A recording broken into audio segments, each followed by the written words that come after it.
is hear from our fire partners that they think it's 6:30. So let's...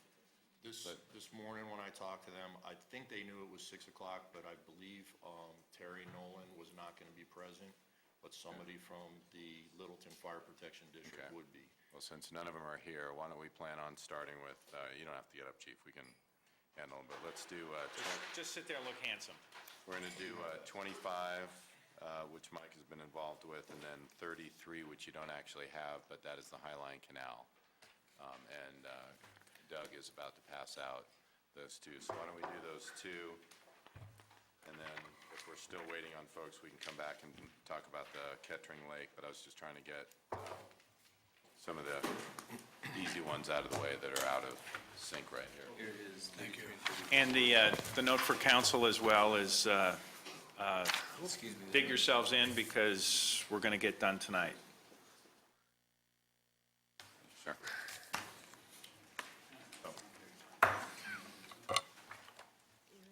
Good evening, everyone. And, Doug, video, Doug. oh, I better check. Peace.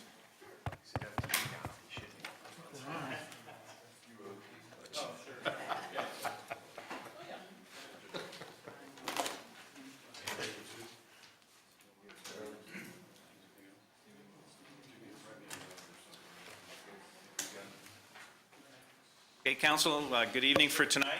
Thank you for your attention yesterday. We went through items 1 through 9, 17 through 23. We put 2 items in various parking lots, number 2 and number 18. And as I mentioned earlier, we're going to move through the rest of the agenda this evening with that. And city manager is going to take us through a few items, starting with number 25, and we're going to kind of juggle our sequence, ultimately ending up with fire once we have the fire partners here with us. Thank you, Mayor. And actually, just to confuse things even more, I did talk to Jim Taylor, who's on the board of the South Suburban Park Foundation today, asked him what the $20,000 was going to be used for.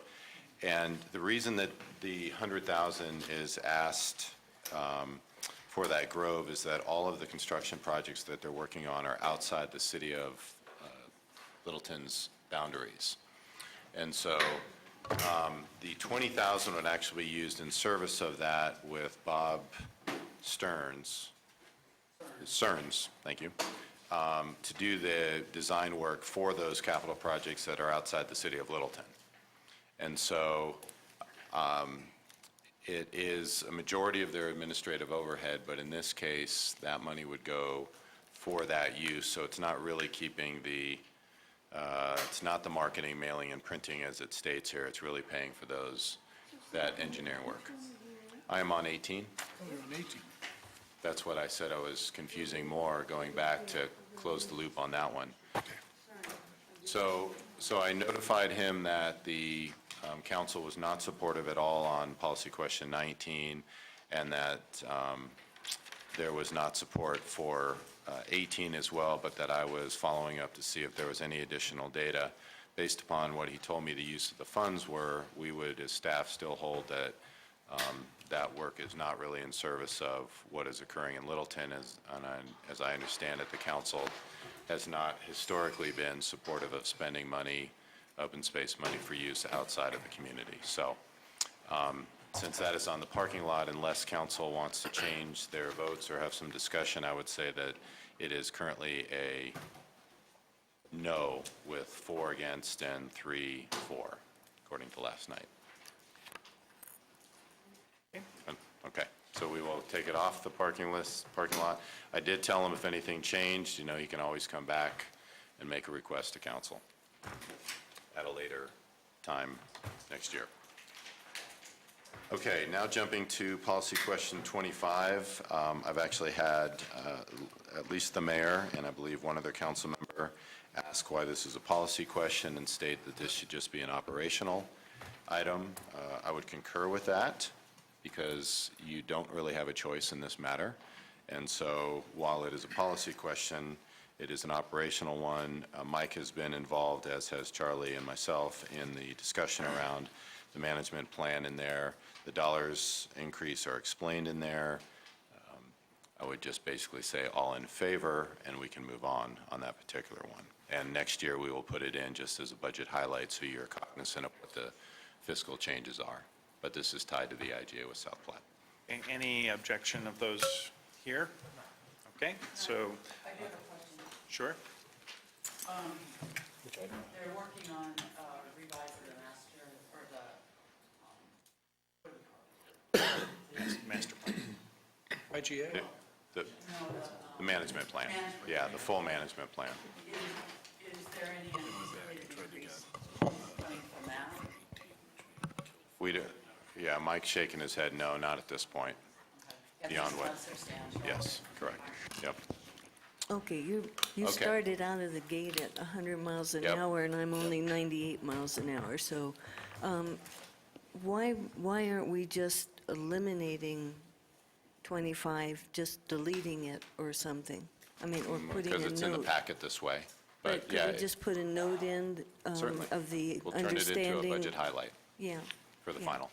Absolutely. Okay, policy question 33 was the handout that Doug just passed along. Apologize for this not getting into, I guess we have 33 and 34 handed out here.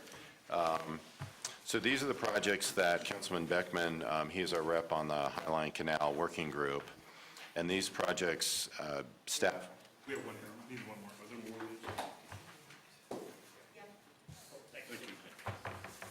staff met with South Suburban a few weeks ago to go through the projects. There are 3 projects that we agreed should happen along the Highline Canal that are within the city of Littleton. There are 2 removal and replacement of bridges. One's near Bannock and the other is at the South Bridge Swim and Tennis. Both of those are anticipated on our portion at being $75,000 apiece. And then a continuation or extension of the trail on Alatty to Highline Canal, which the total project cost is $50,000, which we are covering the cost. So our full request is $200,000, and you'll recall last night Doug and I spoke of the Public Facilities Fund that we had received that check for. That was not anticipated coming in, or certainly not by me. So we're asking that council approve this $200,000, and that would come out of the Public Facilities Fund. As we said last night, we want to spend that down completely. Questions from council? Discussion? Could they maybe step outside? I mean, I know they need to talk, but... Move it outside. Okay. Yes, Bruce? I guess sort of the same question as last night, but with all of the open space activities we got engaged, we have sufficient bandwidth to manage all this stuff and make sure, and get it done next year? It seems like an awful lot of project work. These are South Suburban again that are doing these. We're writing checks. And so hypothetically, if they get them done, great. If they don't, what, it's We'll encumbered? carry it over for, Okay. we'd have it in the 2016 budget. But these are projects that we met and agreed that these were going to happen. We think, and they're bigger, way beyond our boundaries, and they have the resources to prioritize and get this stuff done timely. I think. We agreed that these would be the projects for 2015. Cool. We want them done. So, Well, and just organizationally, from my experience with them is, I mean, they have 3 project managers that work on projects like this in Brett Collins' department. So, I mean, it's, and at times they may work with others on a contract basis, depending on that, and manage the contractors, so. Yeah, no, and I'm supportive of what we're doing. It's more just a matter of sort of the same thing we do all the time. It's like, well, if you guys are going to do it this year, great. If you're not really going to get to it till 16, then let's talk about it later, but go ahead, Deb. The projects from last night, those that I meant to address this to you last night too, those are all at they'll start at varying different times through the year, and they really, the river restoration project is all done by one contractor, and there's just kind of project management on that, and then the other two are all being contracted out, so there, it's really oversight more than anything, and then the other part of that is that we will, I'm fully committed to staying on top of these projects and making sure that they don't get slowed down and that they do get done and that we do keep a trajectory, because too many times we've approved this money, and a year later, oh, guess what? Now it costs more because we couldn't get it done the year before. So I think it's important to stay on top of it, and I'm committed to that. Okay, thanks.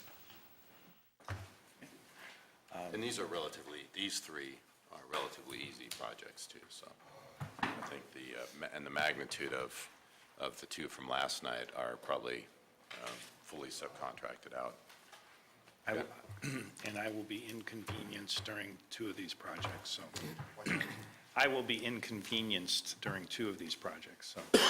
So we want those done first? We want them done quickly. I was going to say we'll drag them out. Thank you. Like this policy question is being dragged out. Okay. Council, any objection to projects included in number 33? Seeing none. I have a question Oh, first. question. Sorry. 200K is coming from where again? The Public Facilities Fund. This is that check for $500,000 that we told you we received last night. We were talking about last night. We were going to shift some of what we had put in the budget from open space into the Public Facilities Fund. This is the fund that is extinct and was replaced by the impact fees. But this is a development that came in pre that, so they wrote that check, so we want to get those monies out of that fund, so we're not tracking it. Great. That change any? Okay. We're good? Thank you. All right, policy question number 34. This was also in conjunction with our conversation with South Suburban Parks and Rec. Does council support funding for improvements at Progress Park and Stern Park? This is roughly $100,000. We talked about whether or not we could make improvements, and this gets to Councilman Stallman's question, both from a logistical standpoint and from a cost standpoint. And so what we are proposing to do is that on Progress Park, that we would do design work in 2015 and then construction in 2016. And then for Stern Park, we would actually do the design and construction in 2015. And so you can see the breakdown of there. It's a good return for us, especially on the Stern Park playground component, because of the grants from Arapahoe County and the match from South Suburban. So the total project cost on Stern is $686,000, with us putting in $100,000, and then roughly $50,000 for the design work. That would be going after the design grant from Arapahoe County, and $3,000 coming from us. So also coming, Councilman Valdez, out of that public facilities. So are we putting in 96,750? Correct. Yep. That's the cumulative amount That is the between. total we're putting in. Yep. So 3,000 toward Progress Park and 93,750 for Stern Park. Okay. Any objections, council? Question?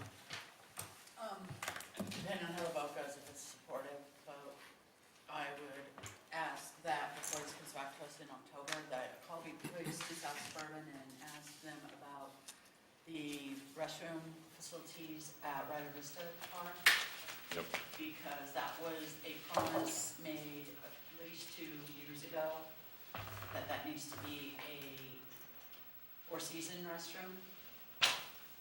There's some kind of construction going on over there. I don't know what it is, and I don't know if it's that, but I'd like to know the status of that before I do final approval on this. Preliminary, I'll approve it. Okay. So Duly noted. unanimous with one question. What are you guys whispering?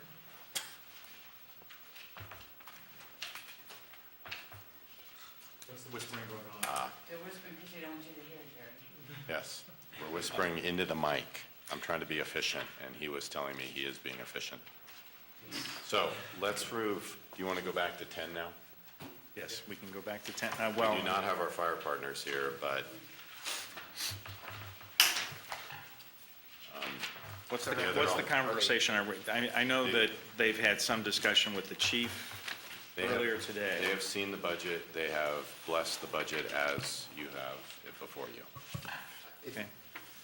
I guess, if I may, my preference, personal preference alone, would be to defer to see if they do arrive in 15, 20 minutes, because I think it's important to do it with them. Yeah. Okay. Sounds good? How about we do the Kettering Lake water supply? Yes.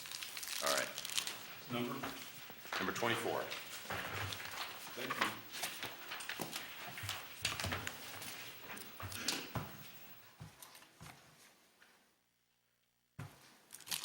Charlie Boston is joining us.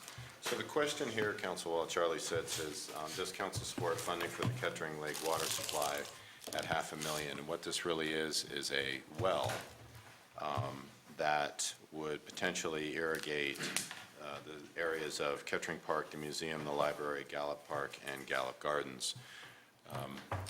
We did a preliminary well study last year with Wright Water Engineering, and we have been in discussions with Denver Water and South Suburban about whether or not Denver Water would be supportive of this project. Would they be willing to put in any money toward it? What's the trade-off of the amount of potable water that we're using? What's the reduction of it? And we're not completely at a standstill right now with Denver Water, but they're not jumping up and down for joy at this moment, but they haven't walked away from the table. And so those conversations are still ongoing, and I think it is worthy of having the conversation now about whether or not you think that this particular project is moving forward. But I want to caution the council that there is a lot of work that has to be done with Denver Water before we can actually, or would, move forward with this. This $500,000 is probably about, and we've got that in here, it's half of what we need. It's probably closer to $1 million to put the well in, and obviously a lot of the ongoing costs are what we're working with Denver Water in terms of offsetting the potable water costs. And it'd be great if they would put in some capital as well. Their issue really is that there are a lot of these examples around the Front Range that they provide water service for. They are concerned about precedent. They also want to make sure in their mind that it makes sense, because there's areas where it definitely doesn't make sense from their perspective, whether or not we think it does in different areas that have come and talked to them, either because of size or because where the alternative water supply is coming from and those kind of things. So Charlie and I met with Denver Water and South Suburban probably several months ago. And there hasn't, to my knowledge, been really any substantive action since then. We've been working on budget and other things, obviously. So we are kind of in a standstill at that point. So just want to be cognizant that we'd like to have the policy discussion about whether you support this or not, and the timing and implementation is an entirely different conversation. So, Charlie, anything to add on that? Covered it? Bruce? So where's, South Suburban's obviously got an economic interest in this from the standpoint of the fact that they're using potable water to irrigate the parks at this point. So if they get off that, they don't write as many checks to Denver Water. So what's their position on this whole thing? They indicated they didn't have the capital to go in initially, and they were very interested in the advantage to the lake and the fact that this would be a highly visible sustainability project where you're taking many acres off of treated water. And my conversations with Dave Lorenz are that they would like to do that at as many locations as they can. And this is just one, just like we've done on this property.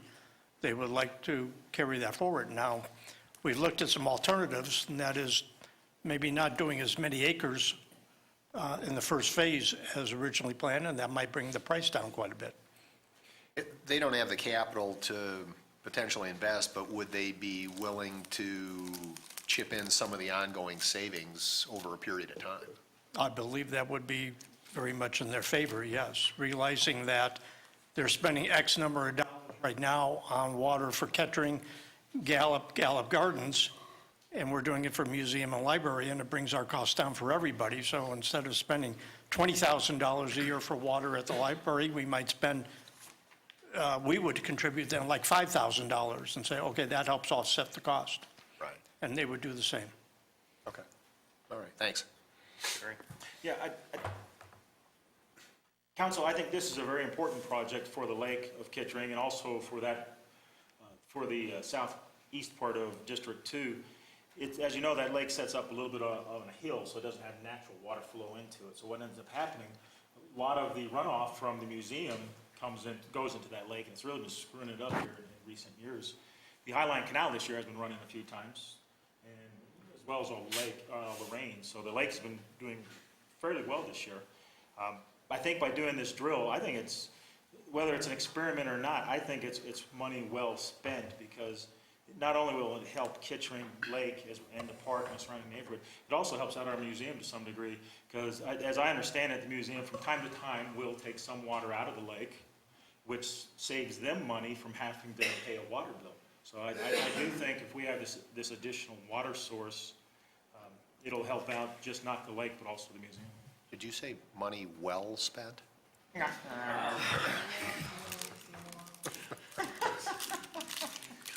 Stallman. And just to add some information from the Highline Canal Working Group, just to refresh council's memory, the projection is that it's not going to be too far away that there will be no water in the canal. The fact that we were lucky and had adequate rainfall, and they opened it up a few times this summer for 2 or 3 weeks, is an aberration to what their future plan is. We can't depend on water in the canal, and that's the water that fills the lake, and it's going to go away. Peggy? So I seem to remember getting a report, rather detailed report, and it talked about the possibility of 2 separate wells. Right. That would extend the life, so forth. So how does that relate to this? 2 separate wells would serve all 5 South Suburban and city properties. We actually own it all. We looked at the alternative of only doing 1 well, and then doing only the properties on the east side of Gallup. If we need to do all 5 properties, we would probably have to have 2 wells. So we're looking at an alternative to the original plan. Okay, so this is right now the what you're recommending. Yes. Okay, and I'm going to elaborate a little bit on what the comments Jerry introduced. Initially, you all may remember my saying, what, use all this money, why are we investing money for some green and whatever and so forth, and having a lake? I mean, just, suck it up. But anyway, so then I realized how much Stern Park Lake means. I mean, that's where my main exposure is to lakes in this city, and how much that means to the quality of life, the property values, everything. And I thought, why shouldn't that also be something for the Kettering area folks? So I think this is a really important use of money for the quality of life and the various other reasons that are said. Andy? Pardon me, I echo Councilmember Valdez and the rest in saying that it's a beautiful, beautiful amenity in our city. I used to live across the street. I have friends who live on the lake. But I got to say, and here's the but, I felt like we really pretty much raked Hudson Gardens over the coals last night. We were very, maybe not critical, but, well, critical about the fact that they've sort of made representations that maybe they were going to raise some money, or maybe they had other sources of funding, but they had been somewhat concrete in that they felt that they had the ability to raise about $200,000, and we said, okay, if you do that, then you can have the money. In this case, without being disrespectful, we have this sort of amorphous, well, South Suburban really doesn't have the money, but maybe they might produce it. We maybe have a relationship with Denver Water, but they're not, being very responsive. So to me, this is much less of a certainty that we're going to be able to participate, as Councilmember Brinkman mentioned a number of times last night, with the matching funds. We have the ability with our funding mechanisms in Littleton to get matching, and sometimes double and triple matching. And in this case, I don't see any matching, at least that I've been told about. I mean, that I see here. I understand that, pardon me, And Charlie, elaborate, please. But I think that South Suburban has said, yeah, maybe we can do this, and Denver Water has said maybe that we can do that. But I guess I would say that what's good for the goose is good for the gander. If we're going to require Hudson Gardens to go out and do a little fundraising, then I think the same would be incumbent upon us to do in this case. Deb, did you have Yeah, I've always been somewhat skeptical on this, about this project, and I've always felt that we're looking at really one option, and there's clearly others. To drill to spend $1 million plus, I firmly believe that the million is probably a low number. And I get the benefit of the potable water, and I get the amenity benefit of Kettering. But I think we have to, to look at some of that area and say, could we do a different design over there? Could we do something that would not require that, lake to be that big, that would require that much water? I think there's some ways that we could probably, and we did talk about that, creating, kind of doing some redesign over there and making things a little bit more amenable to the availability of water. So I also think this is really, really, really rough planning right now. There's a lot of things. There's more that we don't know about this than that we do know. We have earmarked money out of funds before, and then they kind of are unavailable if we need them for something else. If we earmark this money, I'm nervous about going $500,000 into something and having another $500,000 necessary, which we don't have.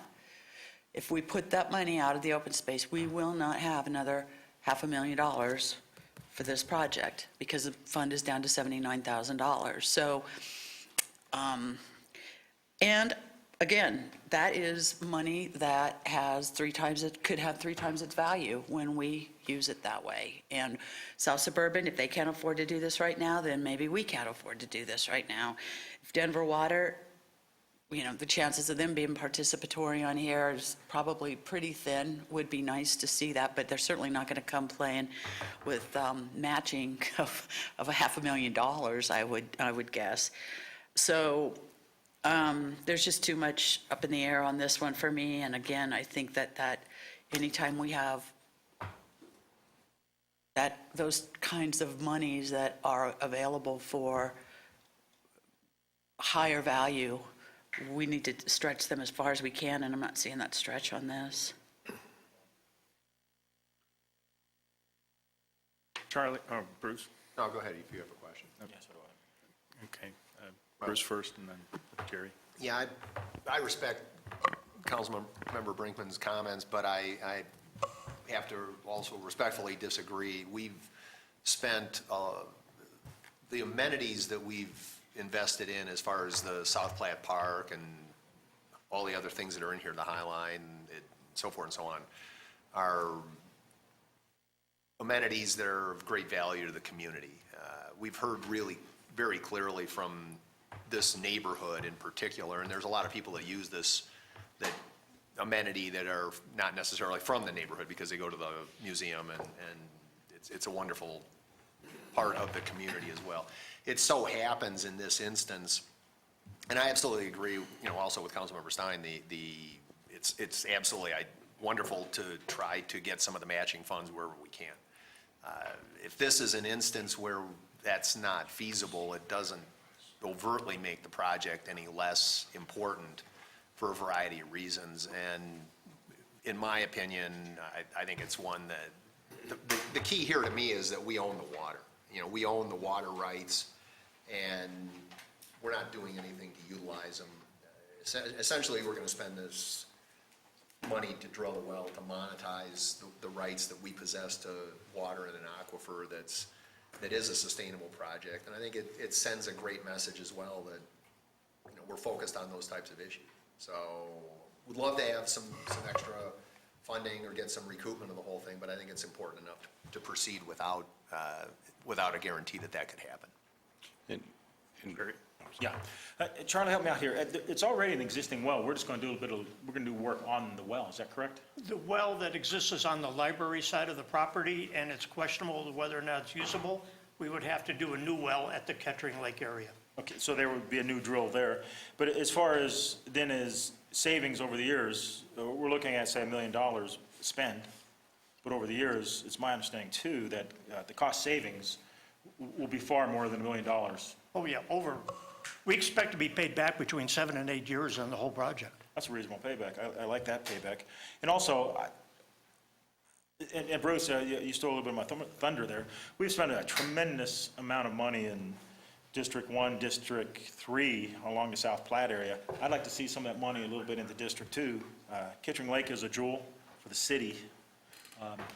And I encourage council to support this effort because it's something that we do need to keep that lake as beautiful as it is. Again, it's not just the lake, it's also the museum. The museum benefits from it as well. And there is a tremendous amount of folks that use that property over there. It's kind of a quiet area, so a lot of people aren't that aware of it, but it is used a lot. Not to mention all the wildlife that's over there. You name the wildlife, it is right over there, so. I'm going to ask, just to mention this and then turn it to the city manager to comment. I'm a little disappointed in that I don't perceive this as a tight plan. I value very much the need for the project. I know Denver Water's looking at extending some of their non-potable coverage, and I don't know where that sits with this, and I know that they have a strong interest in doing that. I might want to do something that says, hey, supportive in concept for the project, but would want to see a much tighter plan and a business plan before we would say all of the allocation might be out there. And so in response to that, I would, in defense of staff, it's not tight because of the work we've done. No, It's not tight because we're trying to negotiate with the 800-pound gorilla in the room, which is Denver Water, for something that is not a high priority for them under any stretch of the imagination. What Charlie and I were told is they haven't walked, and this was from their attorney, is we're not walking away from the table.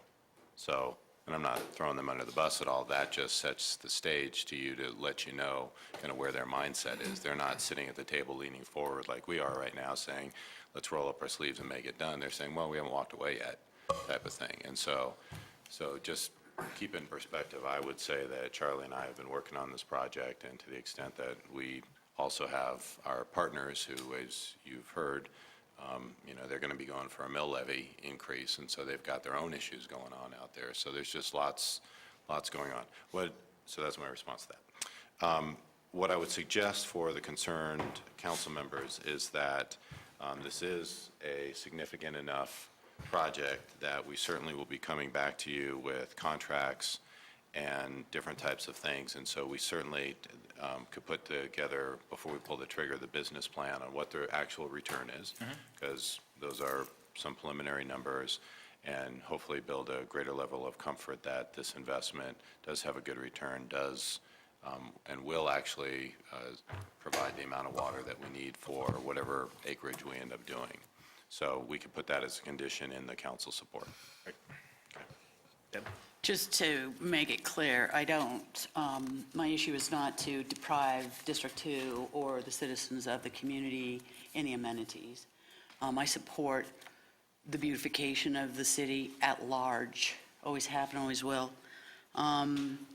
My concern is very much just in the fact that we need to look at these projects very seriously.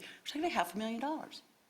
We're talking a potential of $1 million, which I think is going to probably go closer to $1.25 million once it all gets said and done. We're drilling a well. So I just think that it needs to be a little bit more buttoned up than this, and I think that there's, I wish there had been a couple of variety of plans presented to us before this. There weren't. That's fine. We're dealing with this. We do have potential for partnerships. We do have potential for people who can share in the benefit of this, who could possibly share in the cost of this. There is potential to see a return, a payback. Let's see it. And until I see it, I'm not comfortable. Okay, Love Kettering Lake. yes, Randy. Yeah, while we're in the clarifications, and I know that nobody took it this way, but this was not in any way disrespecting our staff. That my comments were just the uncertainty in general, not directed towards you, but Denver Water, the gorilla you talked about, we simply don't know. Until we know, I'm also uncomfortable. So, well, you know, when it becomes a little clearer, I could be convinced. And that's why I'm telling you, we don't have a timeline for it. And, Right. I mean, we would be comfortable if you didn't appropriate it and we came back and did a mid-year adjustment, too. I I'm mean, good with that. It's, either way, no, I'm not kicking the can either. It's going to be a long process, working with Denver Water and reaching an agreement on this. Okay. Looking for the sentiment in council, we can move ahead with a contingency that we need a final business plan, or we can leave it for a later allocation with a later business plan. I'm okay with moving it along right now. Yeah, I mean,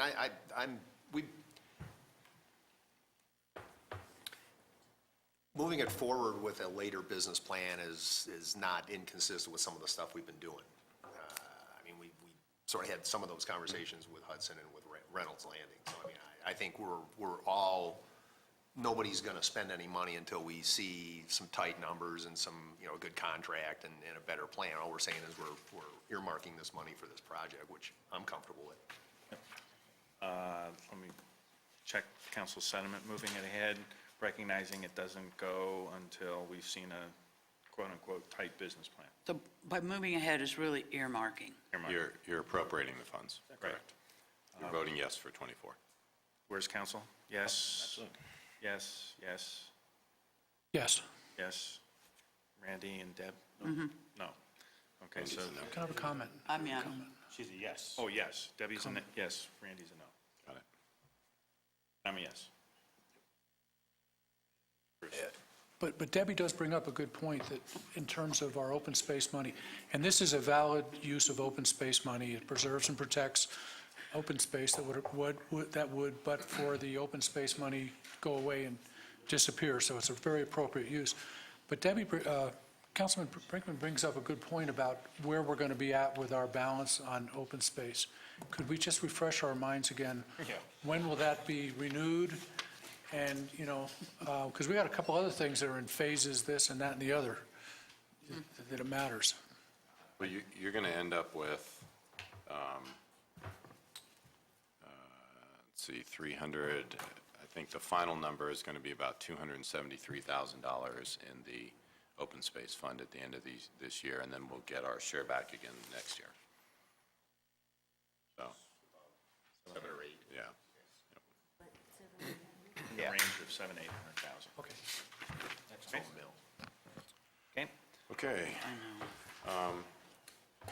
But can I ask on that? I mean, we're getting lots accomplished with our monies. We I mean, are. So. And we're getting leveraging that- a lot of it. Yes, and getting that much next year, I mean, we'll always have needs, but we're really addressing some major things. Yeah, this year looks good. Next year will be a lot tighter, because if you think about the phased projects that are happening, this is only half of this on this one. We don't really know what the costs of, because we don't have engineering and contracts yet for Riverside Downs or Reynolds Landing.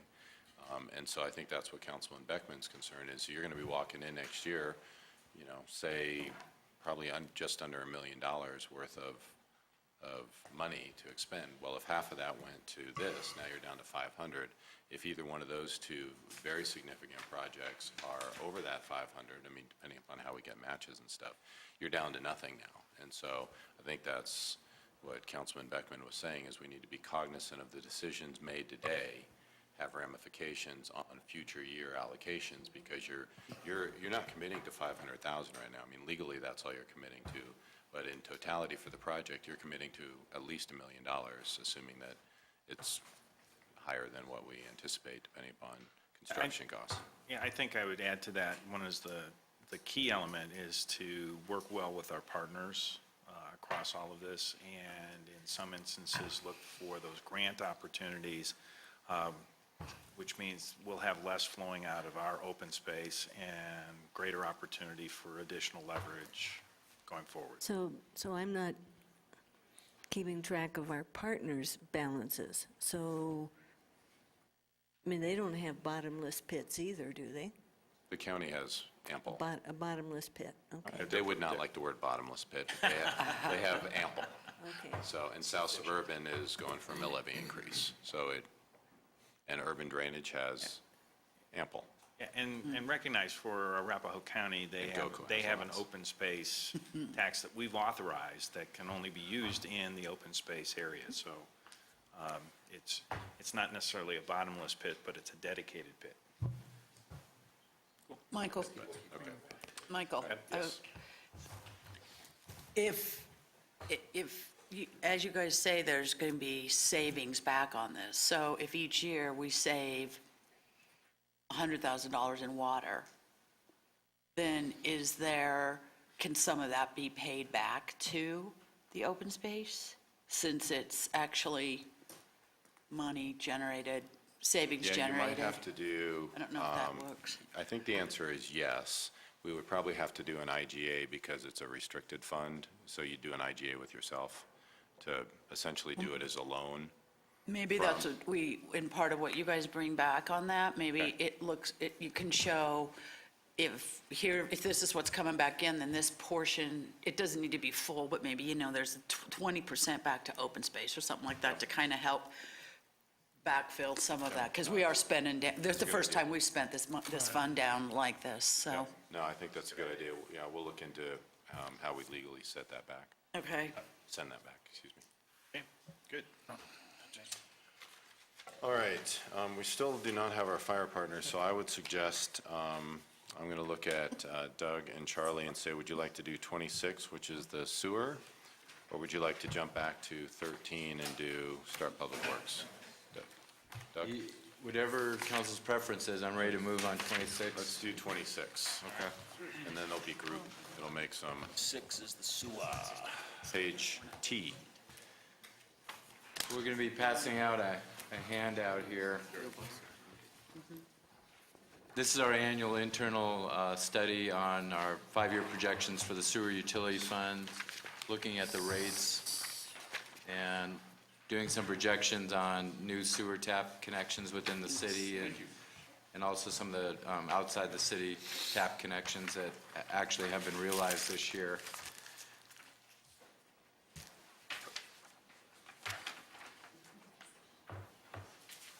And just to give council a little bit more background, we've got the normal assumptions that we've made. Like I said, we take a look at the growth assumptions. We also have some loan stipulations that we have to keep a certain amount in reserve for our loan with Colorado Water Resources. And then we make some assumptions about the treatment plant expenditures, the operating expenditures that City of Littleton and City of Englewood run as far as the treatment plant, which I think the expenditure growth has been very modest there, very stable. And Charlie can probably answer any questions about the operating costs there. But also recently, there's been a master plan that's been completed with regards to the treatment plant. There's some major projects that are going to be coming up.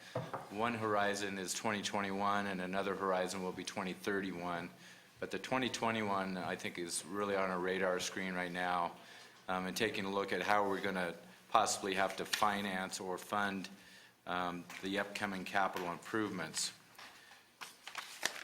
Luckily, there has been some development projects within the city, and talking with the building department with the city and working with Charlie on this. Over the next couple of years, there's an estimated 1,200 new multifamily sewer taps projected. And so in the handout in front of you for 2014, 2015, you can see the sewer tap fees are about $8 million there based on those estimates. Some of those fees have already been paid. So even, we really expect on a high level of confidence that either the permits have already been issued or the projects are well underway, that those taps will occur in the next couple of years.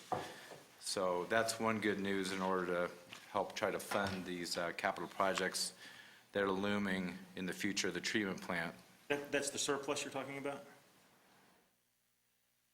Which line are you, yeah, the total net surplus? Yes. Yes, there's, I think, Councilmember Valdez is looking at the surplus for 2014 and 2015, so that's over $3 million each year. So staff's recommendation is to basically use that surplus in the future for those capital projects. What we'd like to do is just do an inflationary 2% sewer rate increase over the next 5 years each year in order to possibly be able to cash finance at least the 2021 share for the city, which could be $8 million. And so you can see at the end of 2019, we're estimating $17 million, but that is taking into account $6 million of capital projects in 2019. I think Charlie can probably answer some questions about the capital projects if you have any questions about that. The only other option would be to try to get some more loans in order to finance that. If we did not do the 2% each year, and that's the estimated reduction to those revenues over the 5-year span would be about $2.5 million. So that's the impact. And each year, 2015, we're estimating about $274,000 of additional rate charges if a 2% increase was made. So those are kind of the financial impacts. It's a question. So for that 8 million, close to 8 million, what kind of interest is that going to, I mean, it's not just going to be, it's not going to get used right away. So what kind of growth will that get through some kind of investment while we're waiting to use it? That's a good point. We do have some interest income projected on page 1 of this handout. So Where are you? actually up on the screen, if you look at row 15, we have interest income. And you can see it's a couple $100,000 each year, but you're absolutely right. If we do, like I said, we have received some of those tap fees, so that will be accruing interest, very modest interest rate that we're assuming on those cash balances. And let's see, I can read the fine print here. We do have an assumption, I think it's a little bit over 1%, but it does factor in those accumulations for interest earnings. So, and we total that line going across, or is that cumulative? That's an annual increase of about, 210,000 each year. Each year, right? And that So- will add to the final balance at the bottom of your sheet. So that adds into the 21 and then $17 million cash balance at the end of 2019. That factors in the interest income.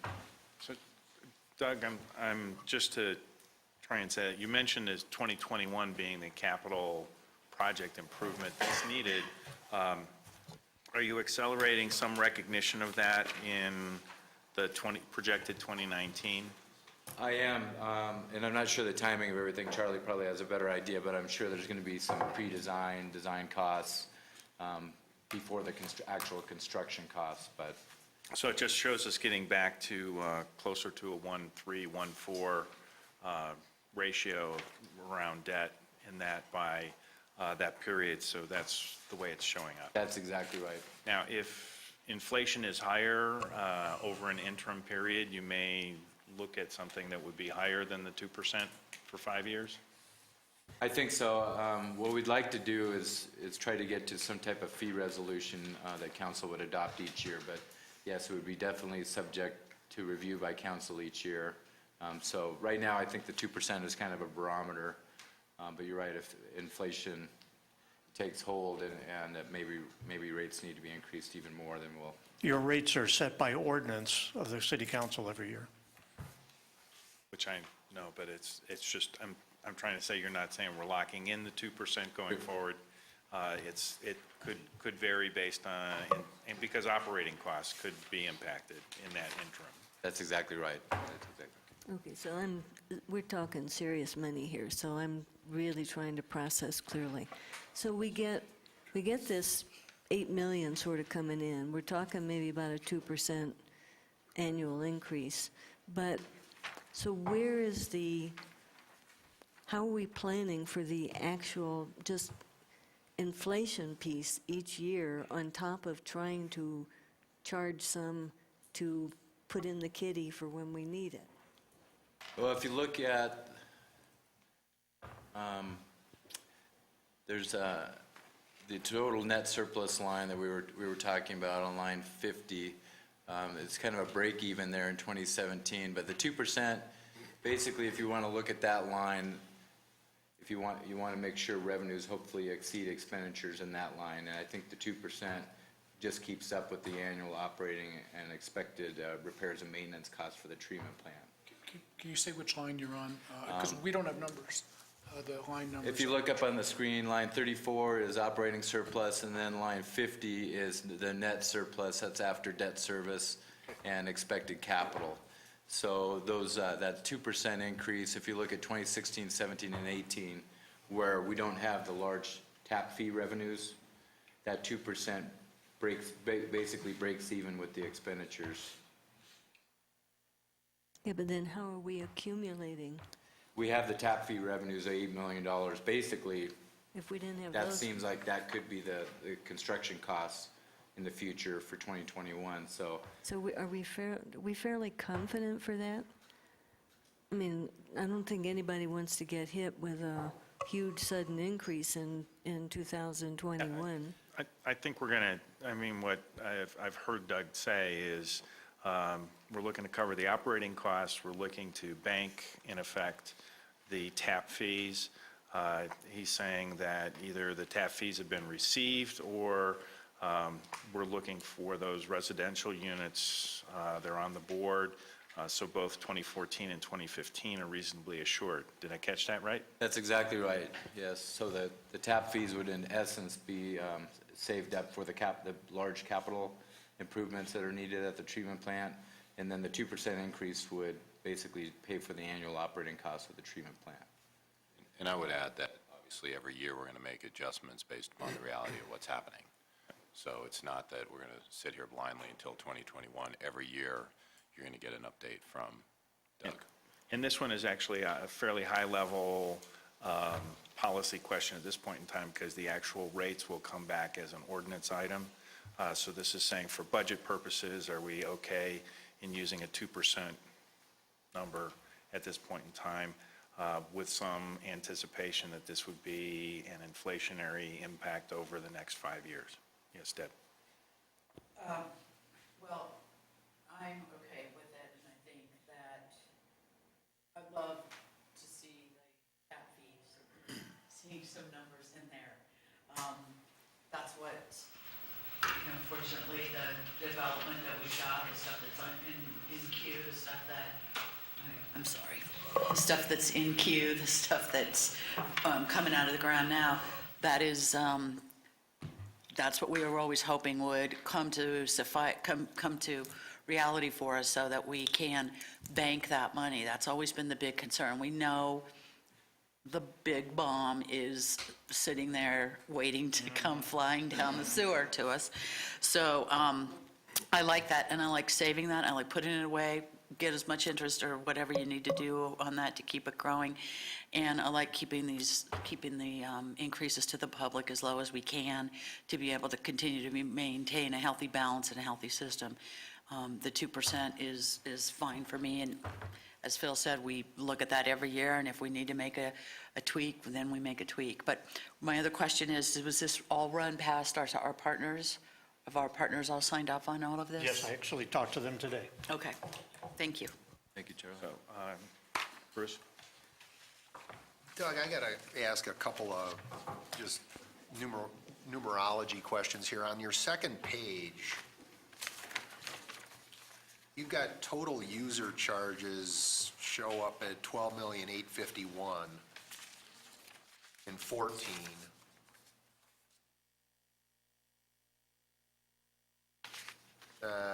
Yeah, and then the next year is 15 is 13,237. The 13,237 comes over to page 1, but there's a different number for 2014, so I guess I don't quite understand what the difference between the two 2014 numbers is? I'm not trying to play gotcha or anything, I just don't understand what the 12,851 differs from the 12,692. Yes, if you can see that we have different districts there, and we have our 213 total customers in column C. Well, we haven't updated that for 2014 yet. We're trying to get the data. Takes a little bit longer than you would think. So once we get that, then it should match with our 2014 estimate. But we have a very, pretty close match there. All right. So It's still preliminary because we're dealing with 2014 estimates, but But the 2015 versus the 2014 you've got on the screen there shows up as a 3% delta. yes, those factor in the tap growth as well. So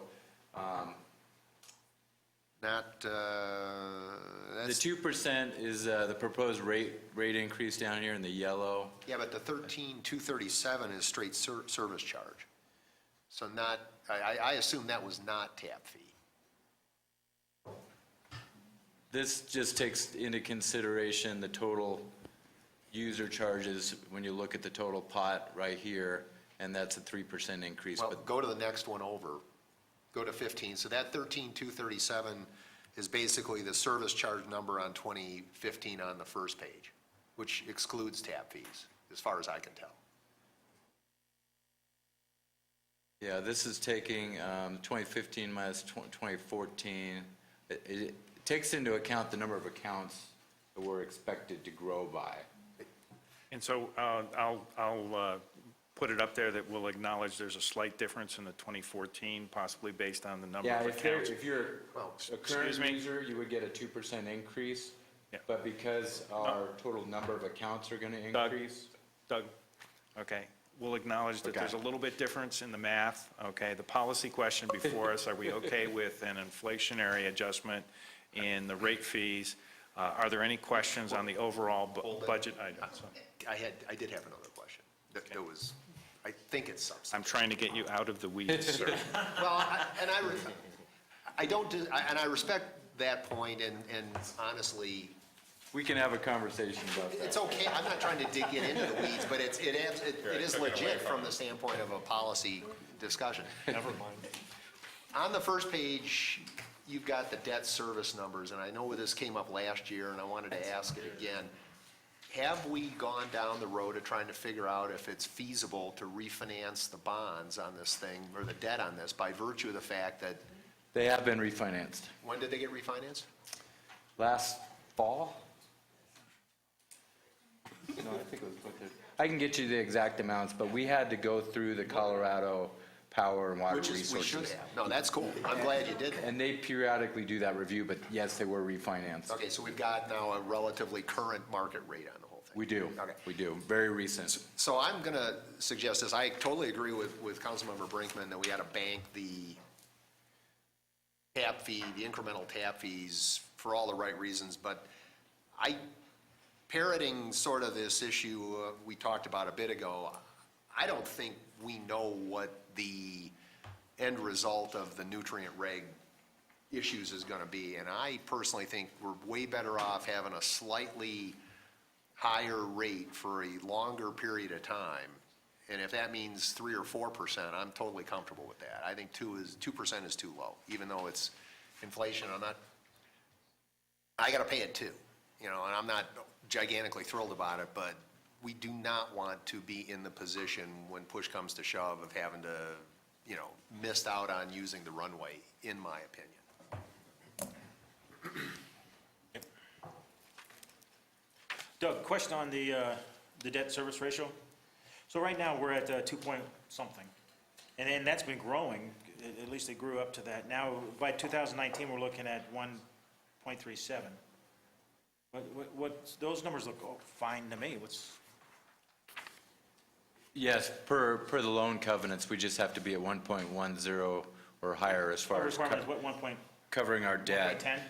1.10? Yeah, underneath the debt coverage, it says we need to be at 1.1 or higher. And you're right, we adhere to those covenants, and it's just a little higher in a couple of years because of the tap fees, because we can include those as far as the debt coverage. You've taken into consideration potential tap fees coming up too, of course. Yes, yes. And you can see in 2012, we were actually right at that debt coverage ratio. So it always has not been that great, Right. but there is that stipulation, so we need to make sure we maintain that. But again, 1.3, almost 4 is not a bad ratio. No, no, it's a good, very sufficient ratio. Thank you. The footnote is when it does come in terms of ordinance, looking at something other than 2% and the higher rate might be something to present as options. But at this point. I do have a question. Did Councilmember Stallman make a motion to increase, or did I misunderstand? Well, I don't know that it was Wasn't a motion. Well, not a motion. Did you make a proposal that we modify upward this suggestion number? for deliberation. Should we do that? Well, that's what I was going to ask council. What's the sentiment to at least state 2% now, or in the absence of a rate comparison, I'm a little uncomfortable dealing with something other than that and would defer it to ordinance, but just to say, hey, when we have the ordinance come to us, we should be looking at rate comparisons as well as what options might be out there. Would you like to see a 3%, 4%? What does council desire? So I think the policy question is, we want to have an increase that covers annually and also is building a reserve for the major hit in '21. So I think that's it. We're not doing numbers tonight. It's that guide Correct. of whether to build something that's going to be banking for the catastrophe we're facing. And what I would suggest that the council do is support the policy question as presented. What we will do, Charlie and I, as we are working with the treatment plant and our consultants, is continue to get refined numbers on that. Because I wouldn't want to increase that rate on an anticipation of an increase future capital construction costs, because we're continuing to work on the legislation that hopefully will minimize those costs, not increase them. And so I think to the greatest degree that working with the folks at the treatment plant and our consultants, that we can get those numbers to be as real as we can, given that we're talking about early 2020s. We can back up and then give those numbers to Doug. He can run the different scenarios with his staff, and then when we return with the actual budget, we will have updated, and again, we will continue to do it as legislation moves through the system and everything. But we certainly hear what your concern is, which is we don't want to get caught with without having enough money to move forward with it. So I think Our intent is the cash fund. yes, and so we hear you on that, but let's not arbitrarily pick a number. Let us work with our treatment plant staff to get those numbers real. Just one more question, Doug, too. I don't think you addressed it. 2015, a loan is paid off. Did you talk about the 2015 loan being paid off? No. There was a loan paid off a couple of years ago. Yeah, it's one of your footnotes down at the bottom. 2012 was the last payment on the 1991 loan. So it's been paid, your footnote said 2015, so it's been paid off. Yes, Okay. yes, sir. Yep, the other one is 2004, and we've got a ways to go on That one's, debt schedule. So they. 2004. it was accrued, and they made it in 2004. So at this point in time, the policy question is that we would look at the budget and the cost budget that we have, and as far as the rates going forward, we will anticipate an inflation plus somewhere in that range, and that will come back in ordinance when we discuss the rates. Council, any objections to that? Okay, seeing none, we're fine. Thank you. I'm not sure what you just said. All right, since we've had the chief sit there for so long, why don't we jump back to policy question 10? We are Just quickly before that, for everyone to know, the fire partners were invited for tonight. They're at this point in time choosing not to participate, but they did have an extensive discussion with the chief on the budget and are comfortable with the policy questions before us and have endorsed those. So that is as background, so I wanted to put that out there. And so we get to have our grilling of the chief and the city manager on this now. Grilling is no pun. I could have said we put them under fire, but, you know. You it guys was- are hot tonight, so to speak. Put a damper on it, will you? Yeah, really. I was going to say that. Chief, you're on. Policy question 10.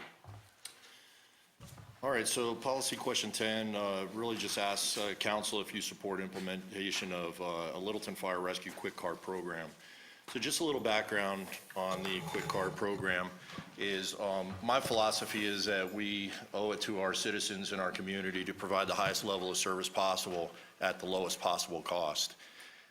One of the ways to do that is to try to be innovative and think outside the box in ways to provide that service. One of the things that we've done is we've implemented a program where we've put a paramedic and a firefighter on a Tahoe-type vehicle, fully equipped with ALS equipment as well as fire suppression equipment, such as thermal imagers and atmospheric monitors. The idea is to allow them to go out and respond to 911 calls, keeping our larger apparatus free for higher priority calls.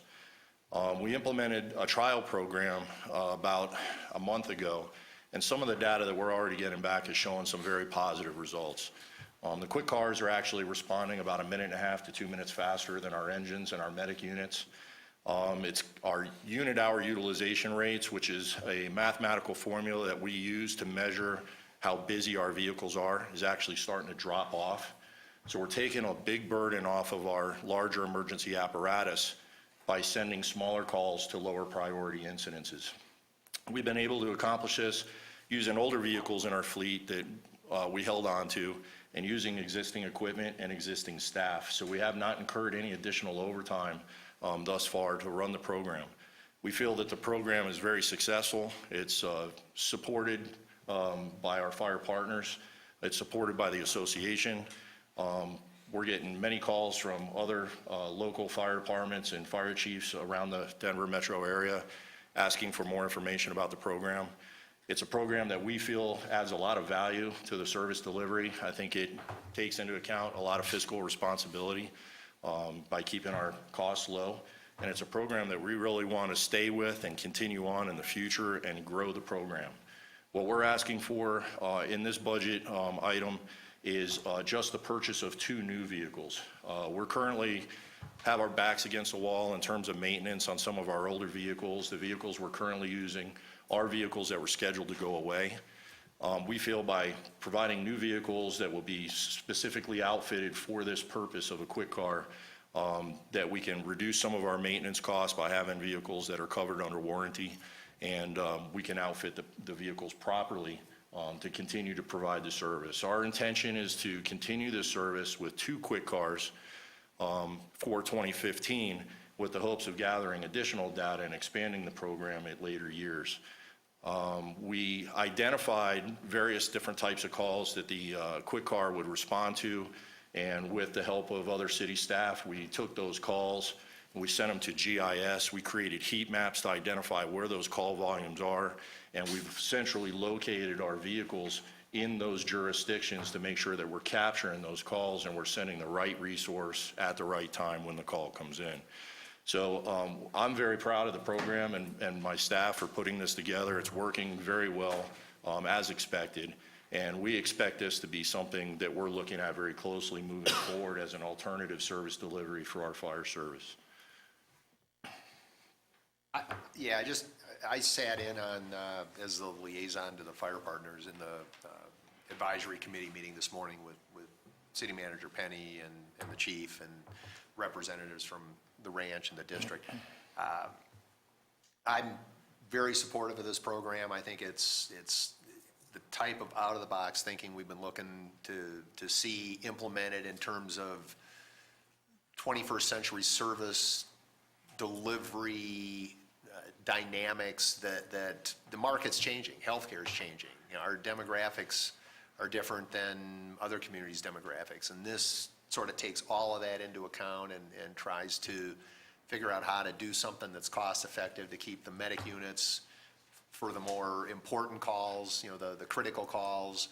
You're not rolling big equipment, trying to keep the wear and tear down, the maintenance costs, so forth and so on. And I know the district and the ranch want to see additional data, in terms of some of the performance metrics, but they're receiving, the one, would you say, Quick 11 had done 53 calls and 17 had done 44 calls? Yeah, I actually have some data that I brought with me. So just in the first month, Quick 11, it's actually now serving District 11 and District 12, which are our really busy districts within the city, have run 53 calls in the first month. So their unit hour utilization rate is about 12%. And our peak for our units is measured at 20%. So they're already hitting a very high level of action in the field. Our Quick 17 car is actually at 14.5% utilization rate. But what's really interesting is Engine 11 that runs out of District 11 had a utilization rate of almost 9% before we started the program. And after the first month, that utilization rate has dropped down to 6.5%. So what we're doing is we're freeing up that unit. Just to give you an example of some of the calls that they're responding to is they have the ability to respond with our medic unit.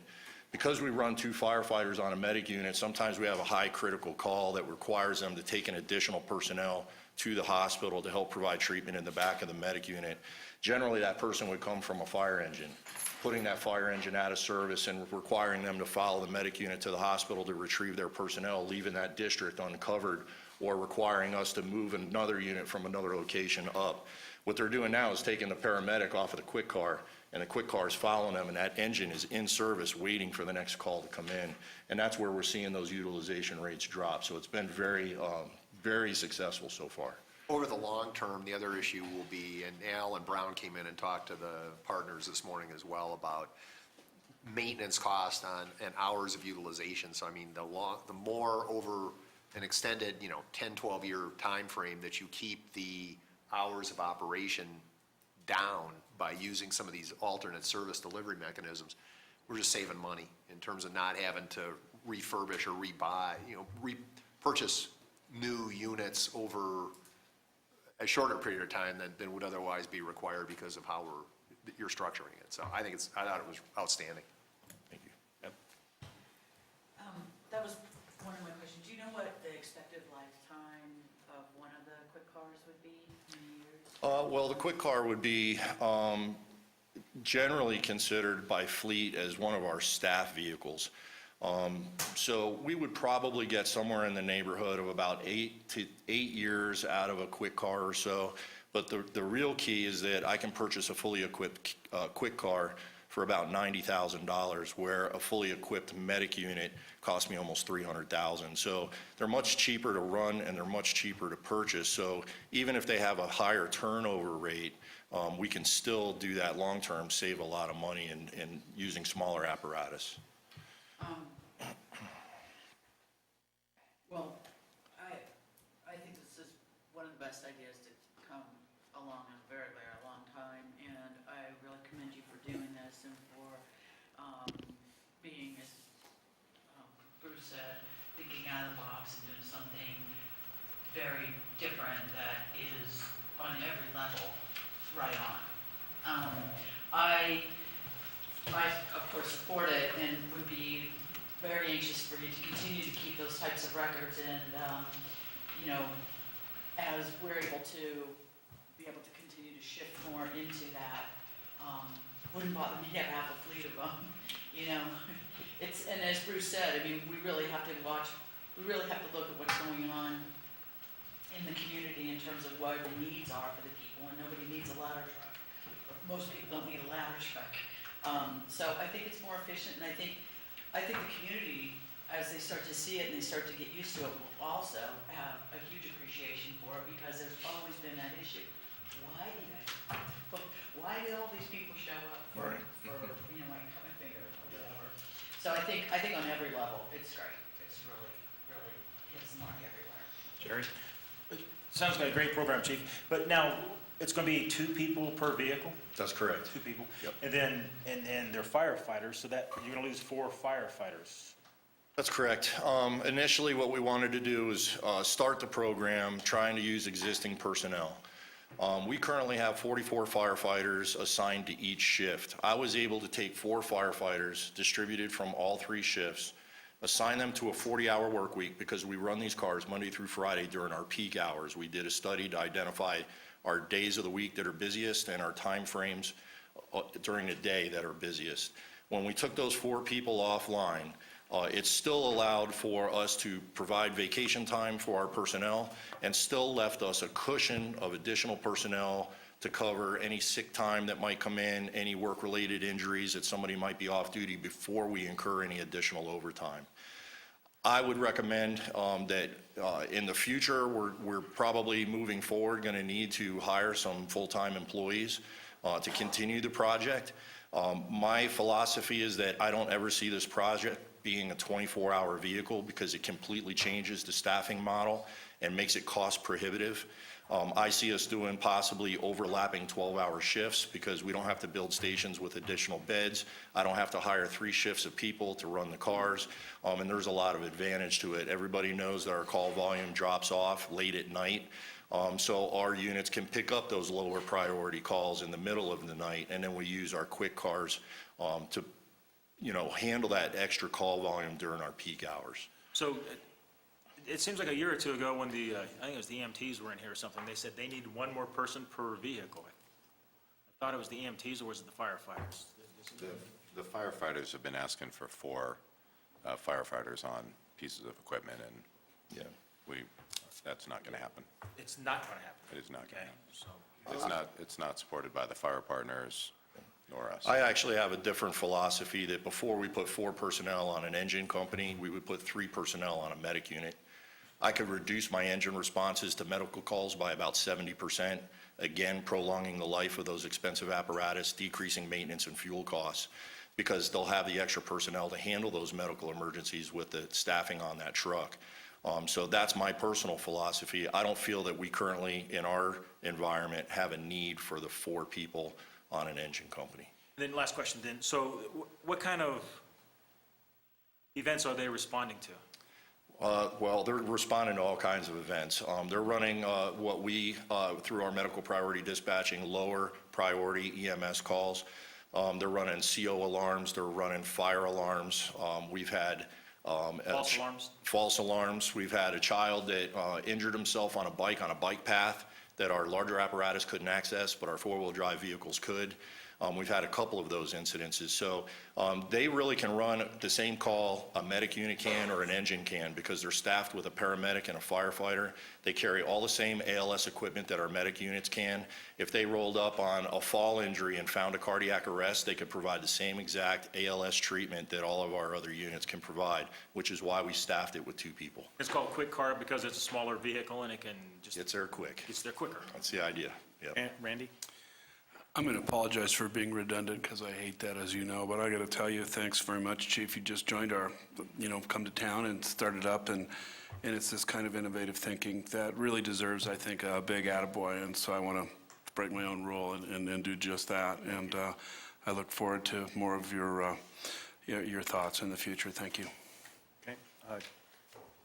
Yeah, so I think this is great. I read about cities doing this, I think about 3 years ago, and I said, why aren't we doing this? But since I've been on a few ride-alongs, how you deal with the easy kind of case to respond to, but you have a person too big for 2 people to lift? Is that part of the automated cot thing that would help with that issue? Or That would certainly helps, yes. Or another car might be called in, which is still a lot cheaper than rolling the big rigs. Absolutely. In fact, just to echo what Councilmember Brinkman said, is she'd like to see a whole fleet of these.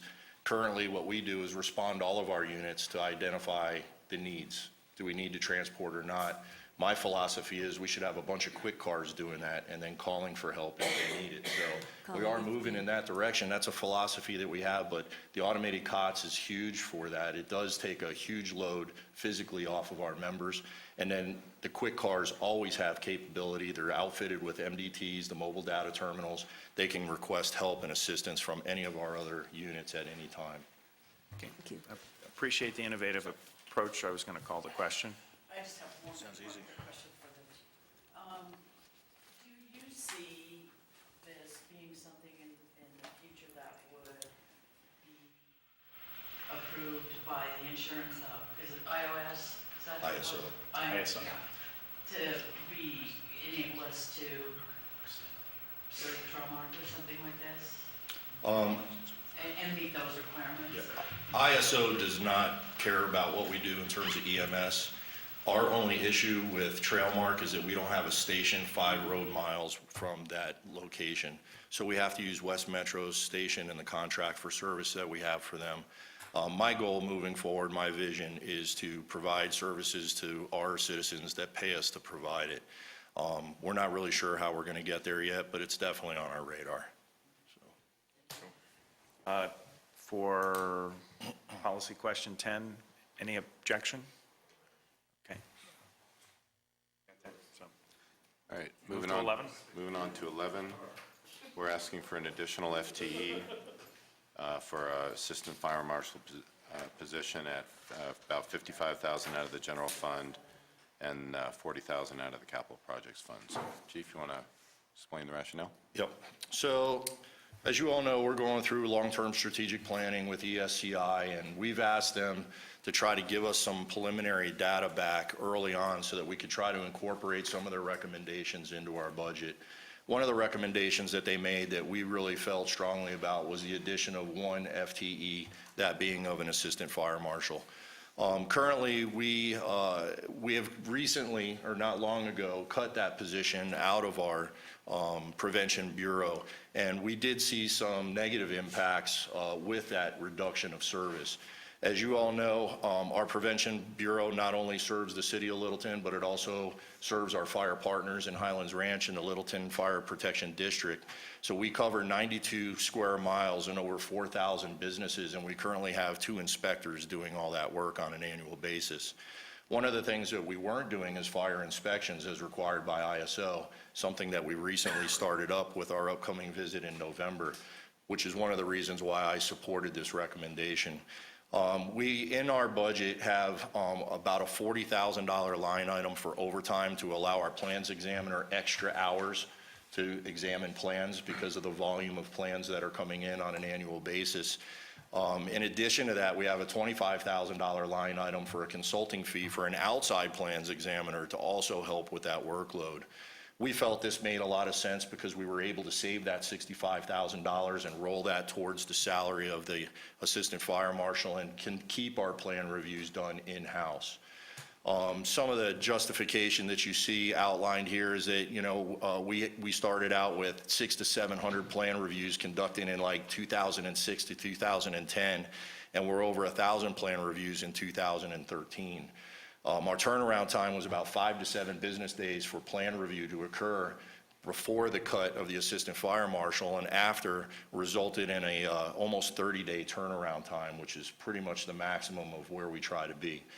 So it really made a lot of sense for us to move forward with this position. I think it's going to really help us out. A lot of the salary is covered in some of the reductions that we made in that division. Also questions? Yes. Doug, what line items are we looking at? I can't figure out which word. It says 115, and that doesn't tell me much. Sure. Let's see. Should be in prevention, 224. Yeah, fire prevention, page 64.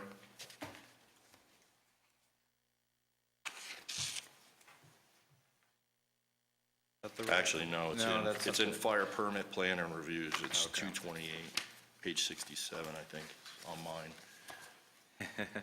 Okay, page 67, I think Chief alluded to the overtime reduction of 40,000. We've got the personnel charges of 112.7. Line item, please. We have, 6020 and then 7430. 6XXX in the middle, that's the personnel changes. And then also 7430, the professional consulting services for 25,000. Yep. So there's, Yeah, so it does reduce overtime. I mean, that's been a big issue we had over the last several years. The questions from council? Where is it on 115, page 115? 115. Account number. It's for the vehicle. That's in the capital projects fund. And there should be a staff vehicles line item. 7850.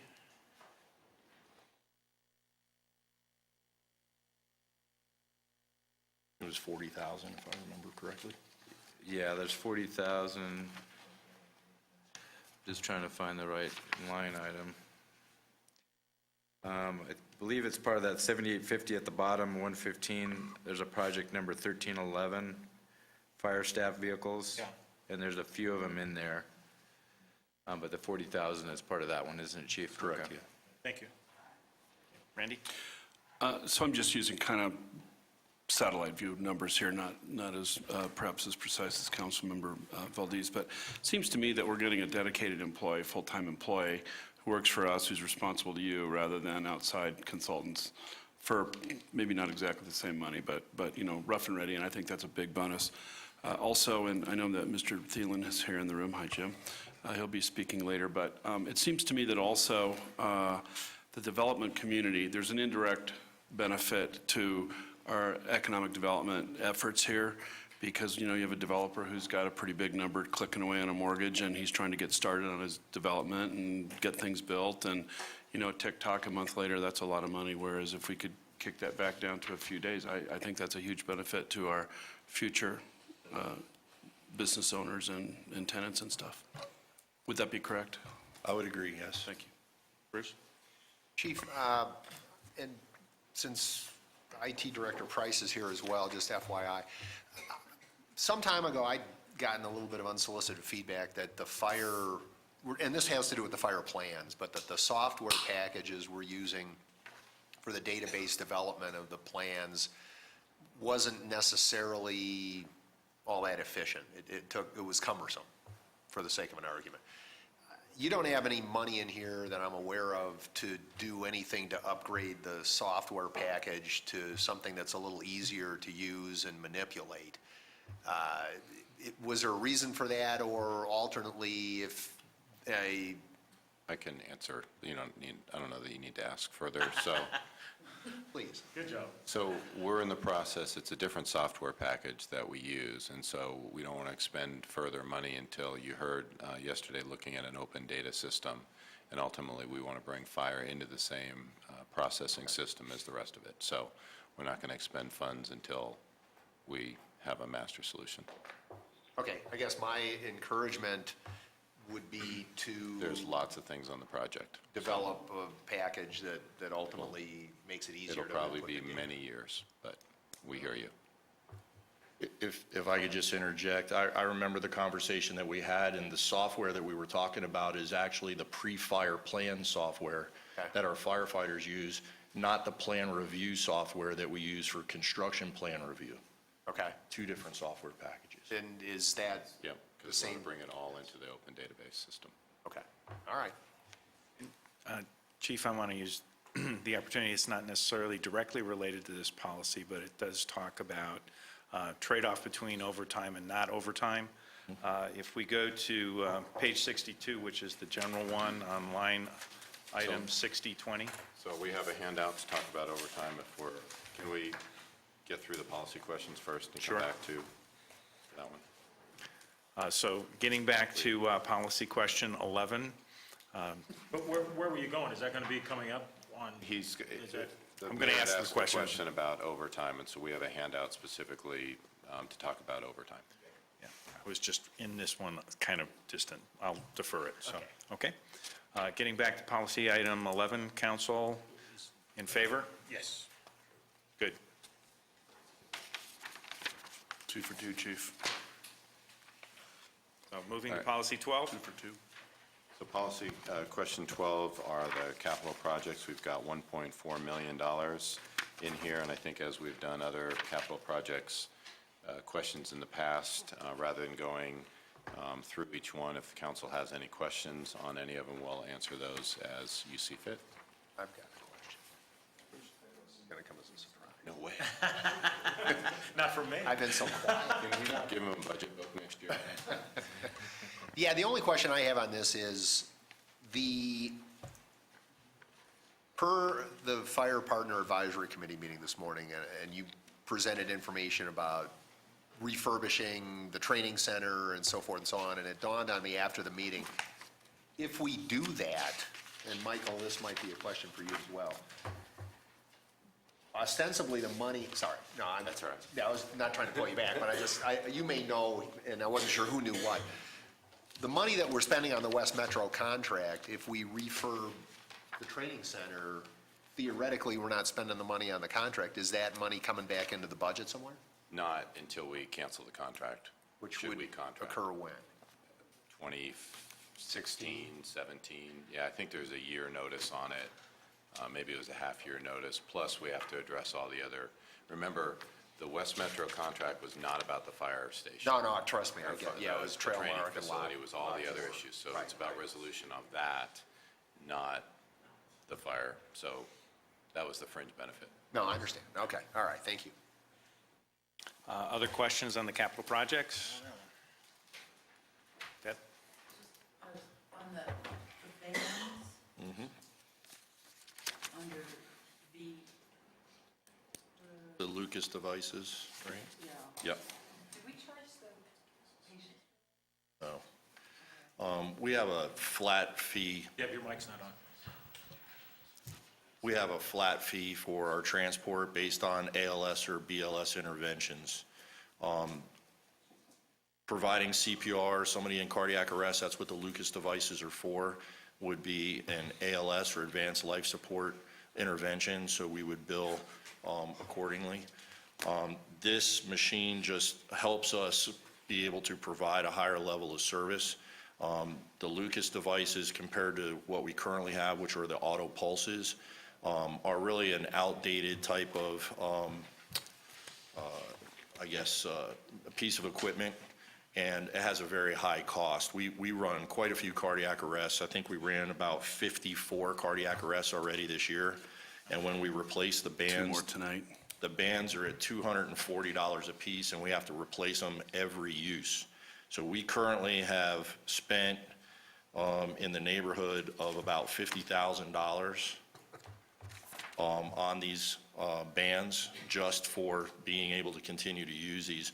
The Lucas devices, we actually negotiated with the vendor to trade in our auto pulses, and we got a $24,000 discount to purchase all the Lucas devices. So we felt that that was a pretty good trade-off. And then, long-term, it's going to reduce our overall costs, ongoing costs. Thank you. Bruce? This question's for Doug. Doug, would you refresh my memory, when we're buying something out of capital project, what the dollar amount is, that we will see it again in council when it's purchased, when the contract goes through, and we'll be able to ask questions about how it was bid and those kinds of things?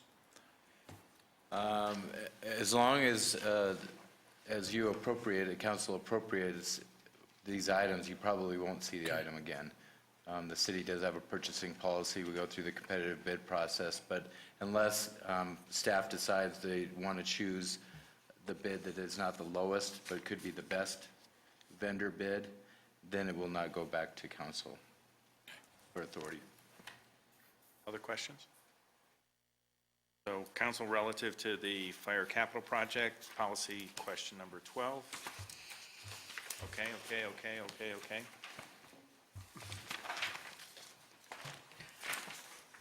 Yes, Deb? I have a question on the budget highlights. Okay. I'd just like an update, and Michael touched on it a bit, but I would like an update on what is going on with Fire Training Center and coming back to it, and we still have that 100+, what is that Tabor money? I guess it's up to 118 because of interest and stuff, but that has been earmarked, that was a voter decision. So it's mentioned in here, but would you mind giving me just? Sure. Okay, so as I previously stated, my long-term vision is to be able to provide our own services, not needing a contract with West Metro to provide our services. In order to do that, we have to have a place for our firefighters to train. The second most important thing we do next to running and responding to 911 calls is train our personnel. So we need to have a place to do that. We've had regular meetings with the other partners, predominantly Inglewood, because South Metro and West Metro have not been active participants or owners in our training center. As a result of that, Inglewood is looking to partner with us to improve their training. I personally feel coming in that there's a lot of value in training in our own backyard. It allows us to send our crews to our training facility and still have them close enough to respond to 911 calls if we need to. We have about a 20-minute drive each way to West Metro. And while West Metro is a state-of-the-art facility and it does lend a purpose to us, I think that we would be doing a disservice to the community and our emergency response to do our training there solely. So we want to make some capital improvements to the training center. Inglewood is on board in making some of those improvements. My vision for our training center is to create a space where we can actually invite fire departments from the outside to come in and actually charge them for classes that we host and things that we do there, so that we can actually use it to generate some revenue and maybe offset some of ours and the partners' operation and maintenance costs. So the $118,000 has been asked for to be used towards a new burn building.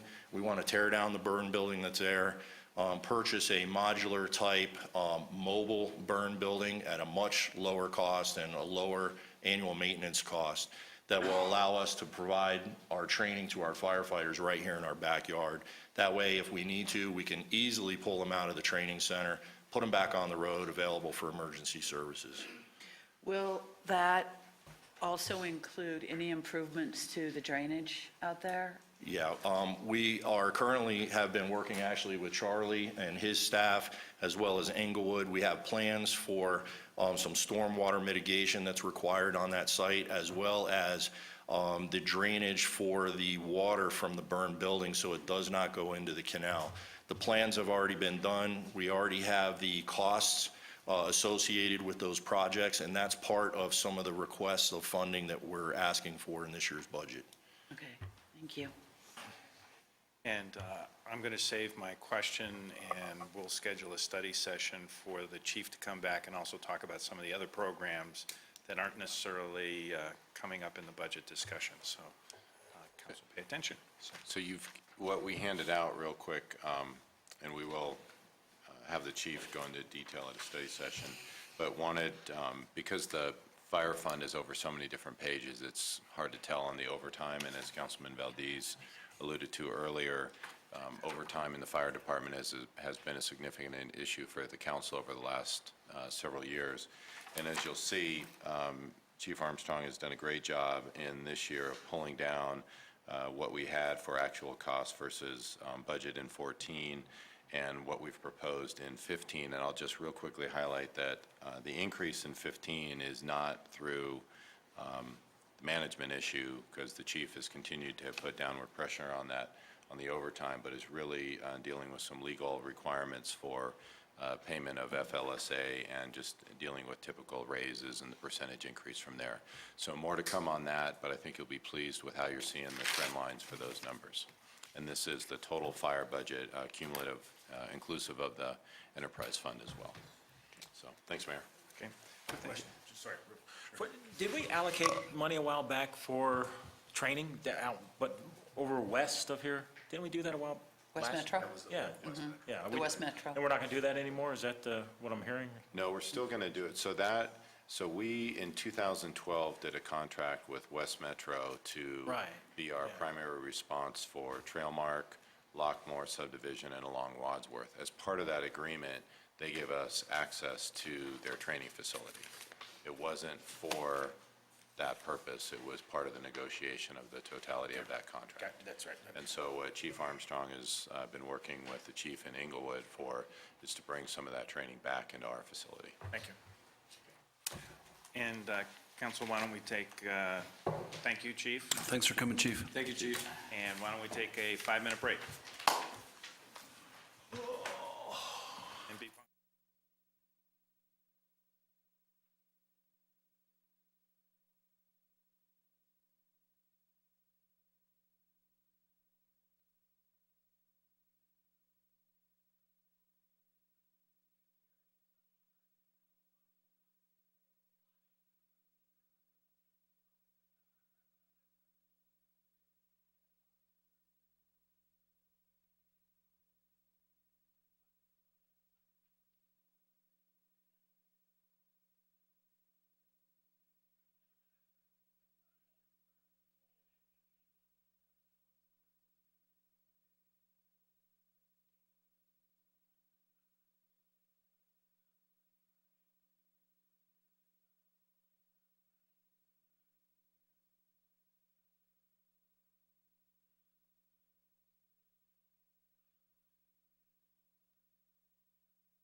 Council, if we can take our seats, And then 27, and we move on to and 28,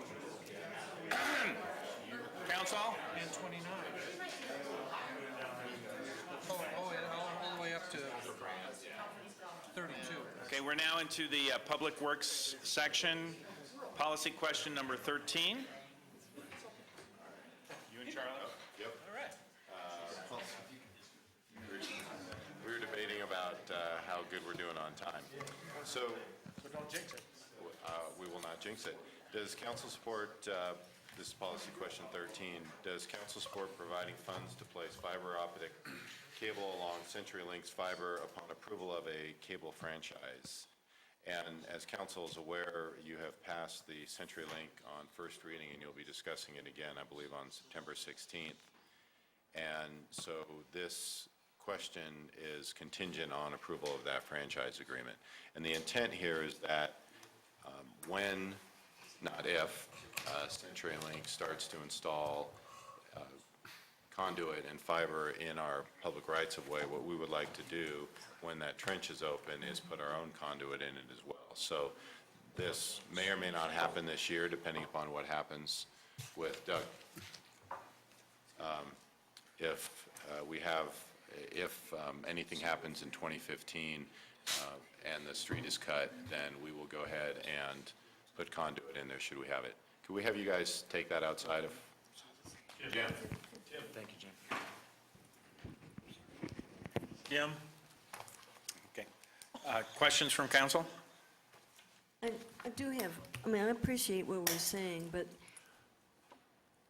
just as an understanding. So even if they do put some stuff in, because they don't have to build out, well, we haven't made our decision yet, but they may not have to build out every place. So this may be kind of spotty stuff, right? It won't be spotty in the sense that they're going to be having a contiguous system. It'll be spotty in the sense that it is potentially 15% over that first phase of the city implementation. It won't be, for example, of, one block on Charlie's Street and then No, I block meant on my more street. sectors. Correct. There'll be, some Yeah, sectors Charlie may Street and some first. may not, right? It would follow their implementation. Yeah. We don't need fiber on most residential streets to serve our needs. We need it on the major arterial streets.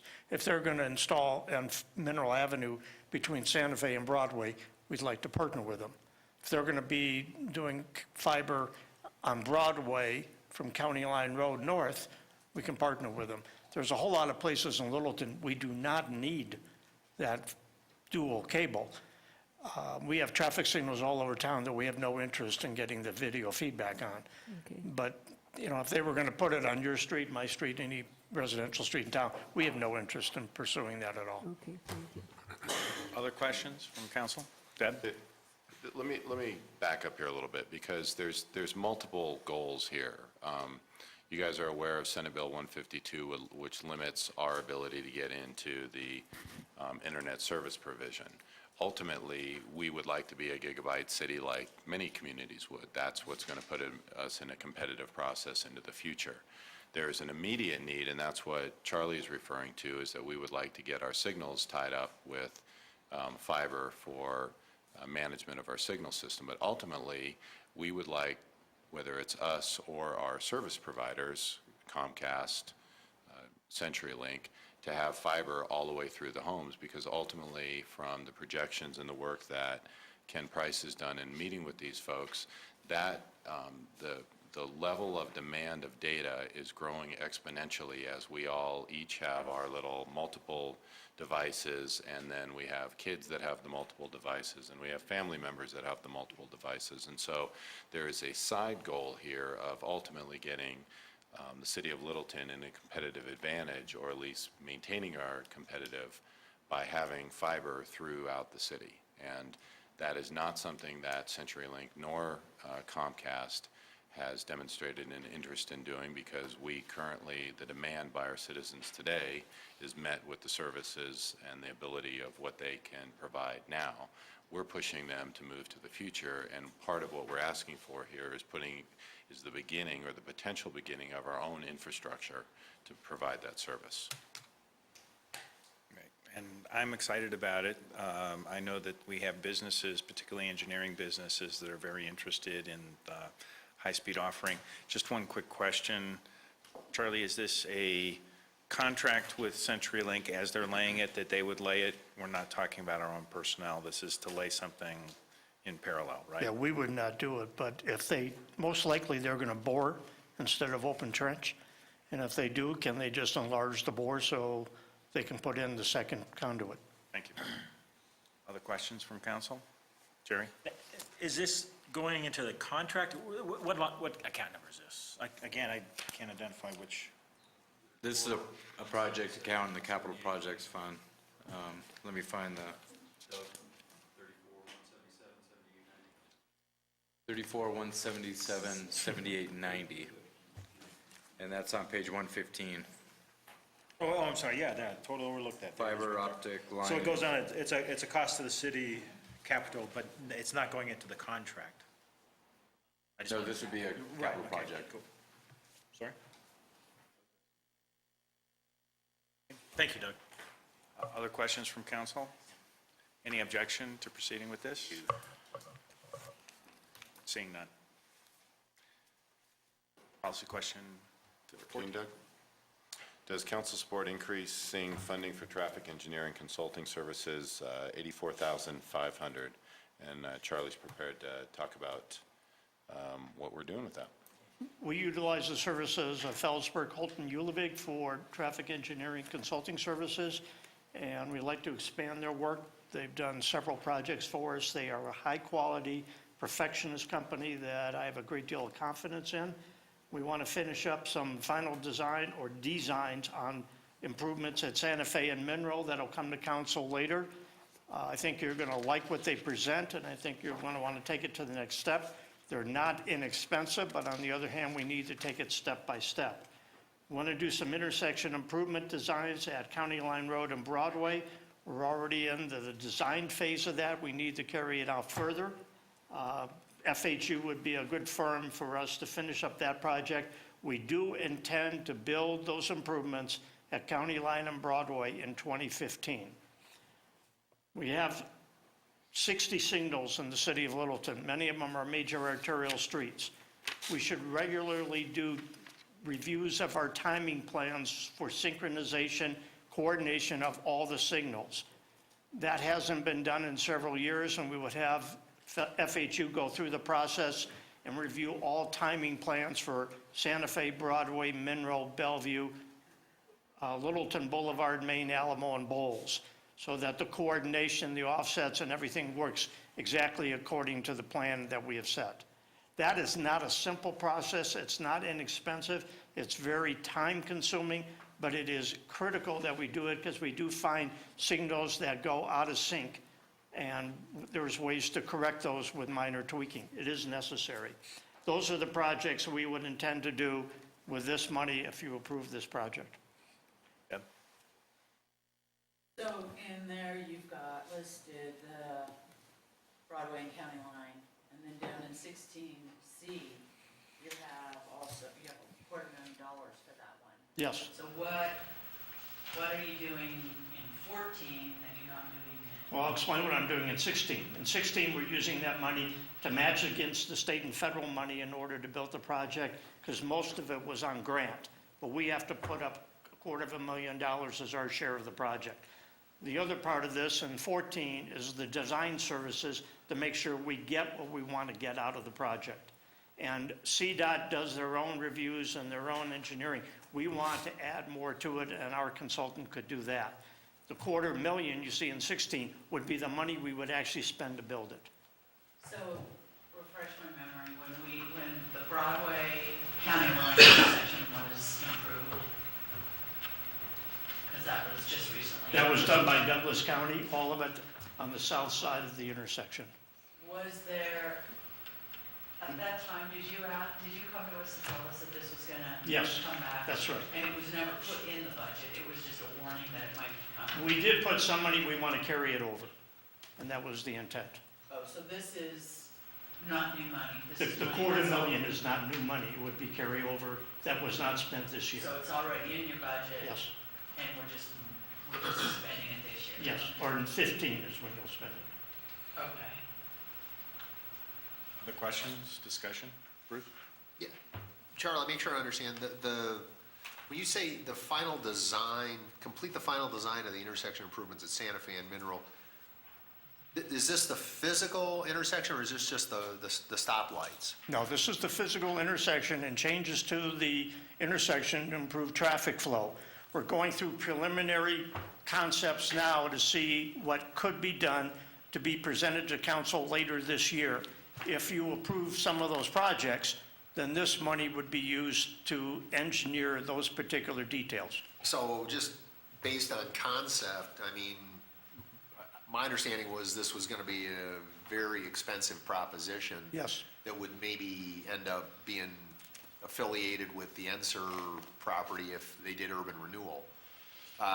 Do we have, if we do the design work on this particular intersection, the likelihood that we're gonna be able to start modifying the intersection physically anytime in the near term is what? So it's not tied to the Enser project at all. Okay.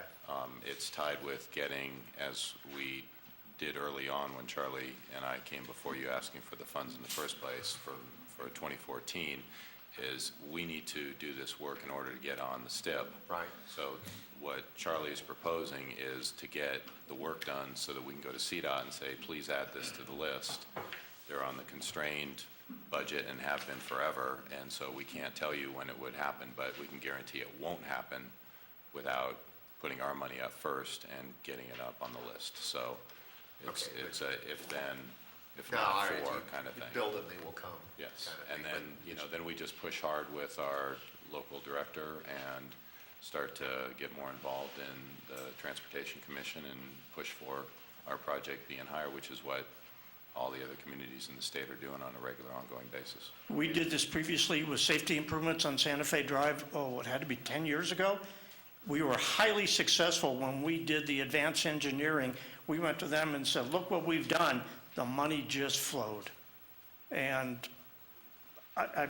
Councilman Beckman is nodding his head because Susan was very involved in making that happen. And this is exactly the same way. If we do that preliminary engineering and give them the cost information and the improvements, we're way ahead of the game. It's like urban drainage. Yeah, it is.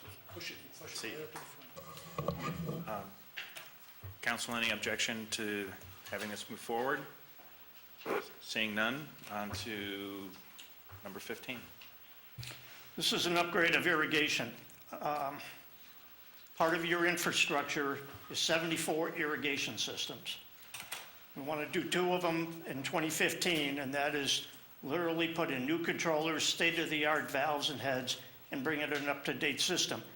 Of all the projects we have that we feel we're not getting the most effective use of our irrigation systems, it's on East Mineral Avenue between Broadway and Dry Creek Road, and also Jameson Avenue west of Broadway all the way to Southbridge Park.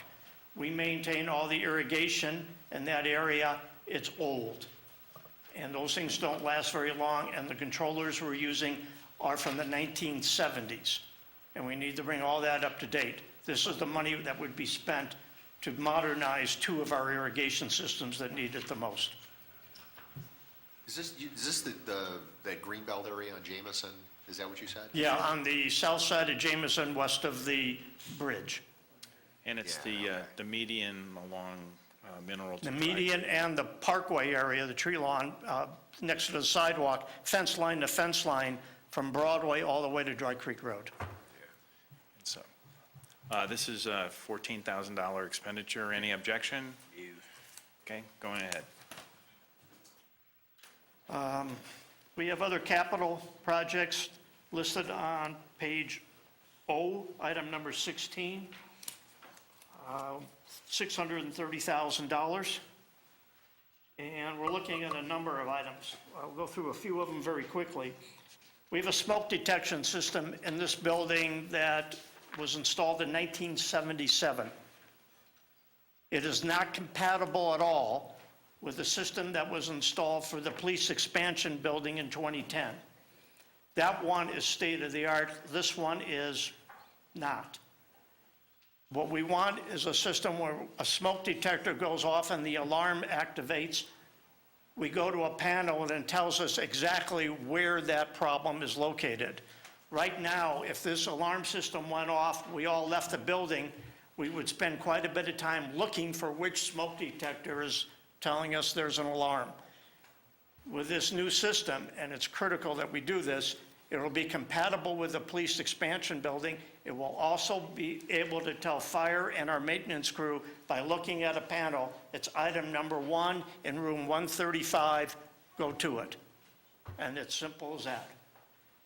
We're dealing with something that is 3.5 decades old, and we need to replace it. That's the first item on the list. As Dave Stacy, our maintenance manager, called it, the system on this part of the building doesn't play well with the system that's at the police station. That little Charlie humor? That's his, not mine. I had a fire department in my garage. We do have to complete the list tonight, reminder. At the Bellevue Service Center in Building 1, which is the office building you first see when you come off of Bellevue, we have 2 rooftop air conditioning and heating units that don't do well. They are also very old. We want to take those 2 out and replace it with 1 unit that does both heating and air conditioning at the top of the building. The current unit is 17 years old and it fails regularly, and as a result, the occupants in that building have a problem. I'd like to replace that unit. Which building? At Building 1 at the Bellevue Service Center.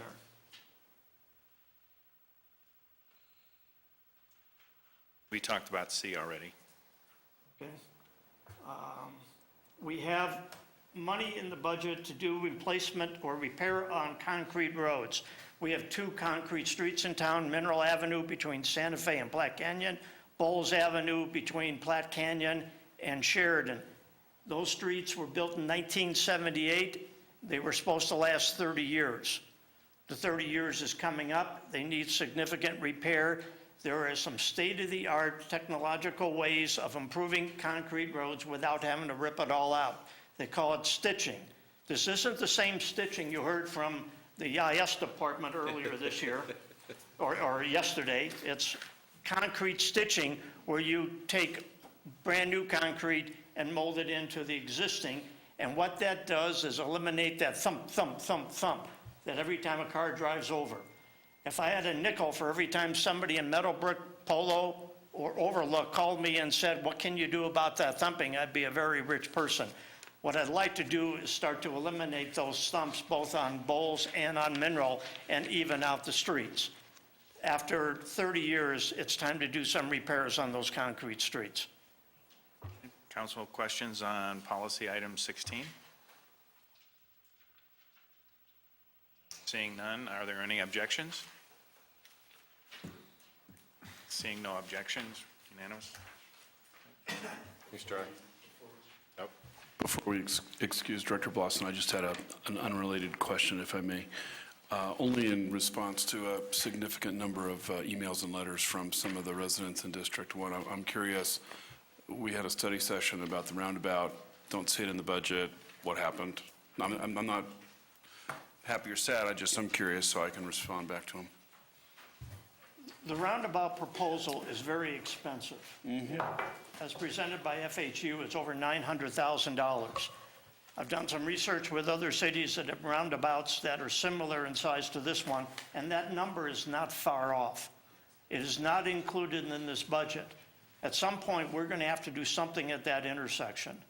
And the best answer, understanding that there are some people who don't appreciate the advantages of roundabout, we feel that the roundabout is still the best solution for that location. It's going to take a great deal of community outreach to pursue that further. It is not included in the 2015 budget. Thank you. Thank you, Director Bloston. Director Van Nimwegen. Policy question 27, 27. page X.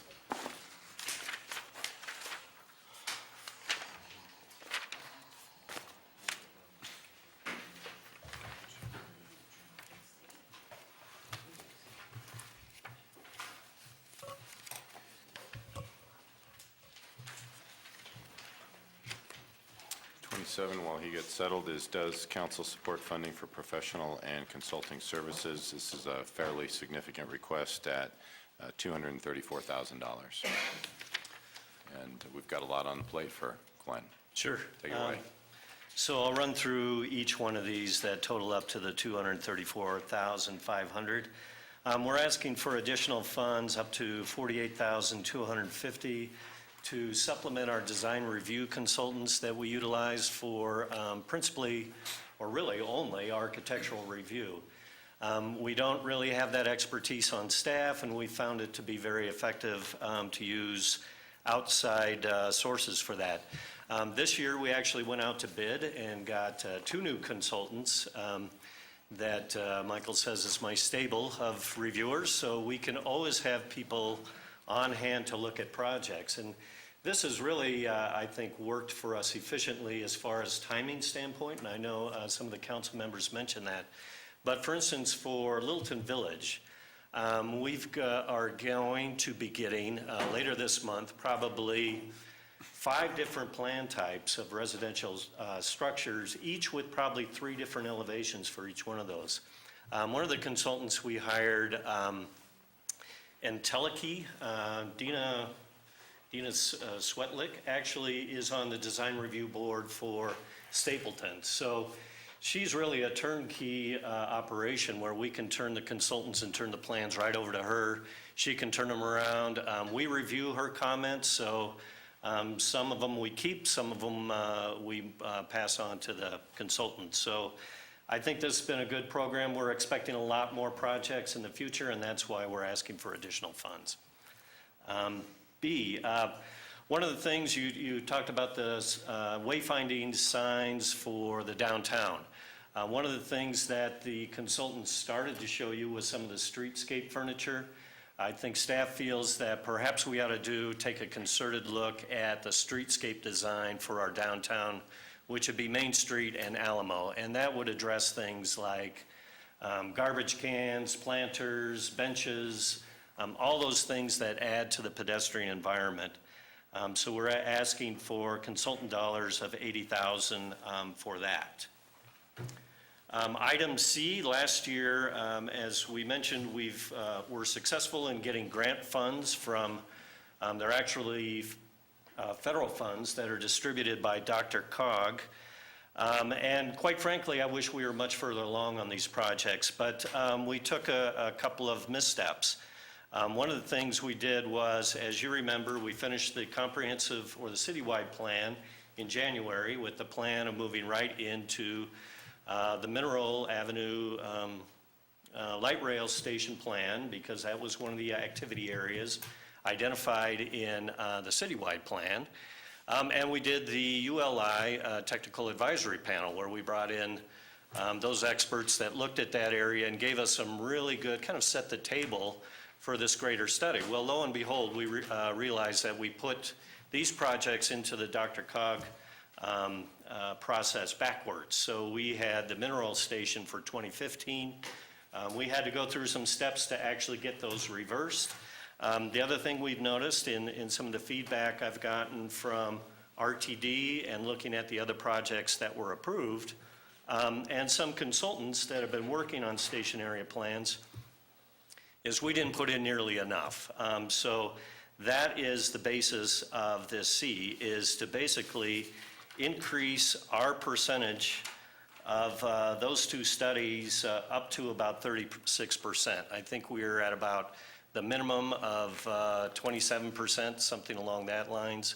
But what I'd like to do is raise those amounts so that we'd have $125,000 set aside for mineral and $150,000 for the downtown study. And again, overall, it would keep our level of participation at 36% with DRCOG's level of percentage at 64%. So we're getting good impact. Wait until he gets through. And then finally, one of the things we've been trying to do is amend our zoning code, and you've seen a number of small amendments come through, but I think we've gotten to the point that part of the reason we have such a mixed-up code is because we do those little amendments in a piecemeal fashion. So Michael Penny and our deputy city attorney have been looking at other ways to actually do a comprehensive rewrite with our code. I think that'll help our development customers quite a bit. I think it'll help us implement the one-stop shop that the city manager talked about at a council meetings a couple of meetings ago. So what we've done is we've talked to a couple of consultants, and what we'd like to do is really have a partnership with a code writing consultant so that we can move through in a very methodical manner and actually get this thing done in a year, 16 months. And I think it will really help us as we move through this growth phase, and certainly help us as we do infill development, because that's kind of a unique development that's for Littleton. So that's item 27, if you have any questions. Deb? On B, that $80,000, it seems very high to me. That is for a consultant to give us a plan. If I can jump in, it's for a full streetscape plan, basically right-of-way to right-of-way for the downtown area.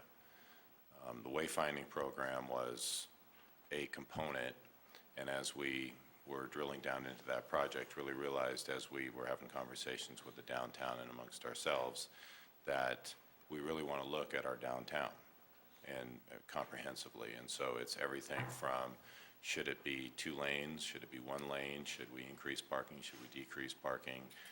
Do we want to bulb out sidewalks? Do we want to put more, or change the tree layout? All of that. So it's really taking everything from north and south and running it east to west for it and looking at that. So I think, So this is one, for the entire council, as you're thinking about it, the result of this will be a massive capital construction project if the council were to bless it.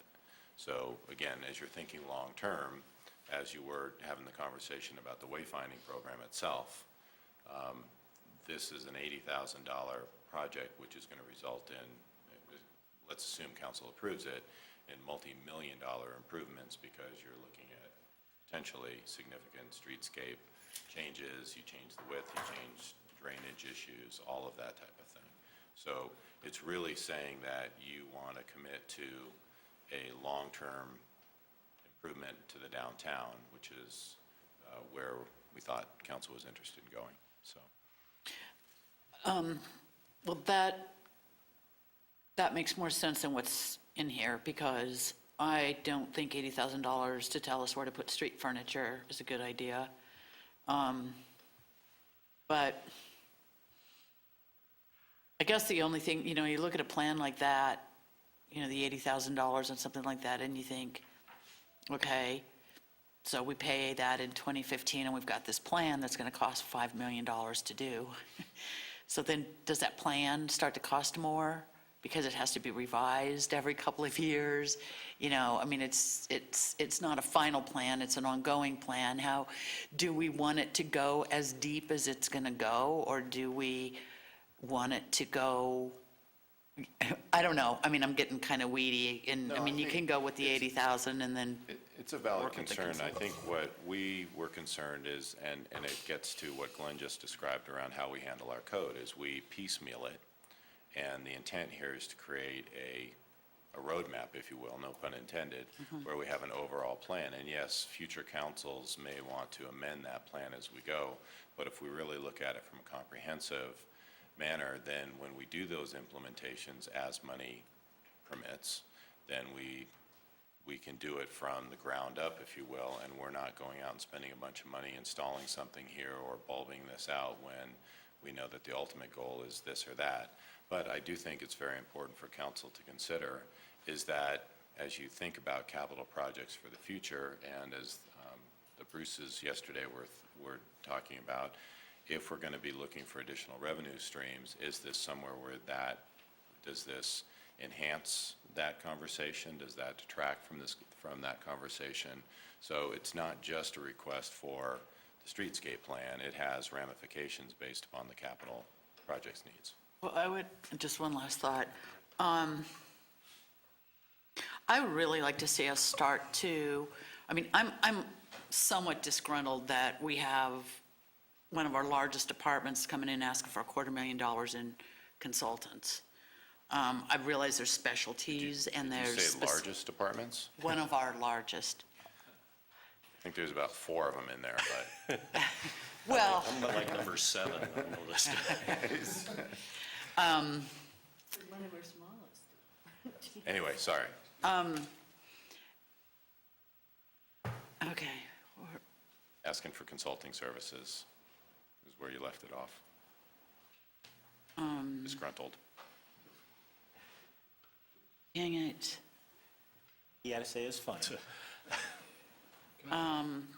Maybe you thought that they could do more in-house, possibly? I'll think of No, it, I'm and then not. I'll Okay. interrupt.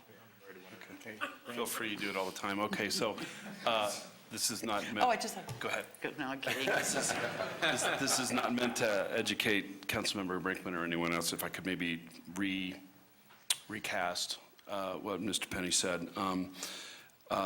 In the 1990s, about 95, there was a movement which was successful to constrict the 3 traffic lanes on Main Street from 3 to 2, and to make it less of a thoroughfare and more of a sort of a shopping experience. I believe, as I was one of the developers in those days, that was very successful. And I think that this effort here is not about designing where to put trash cans and stuff, but rather than, you talked about piecemeal.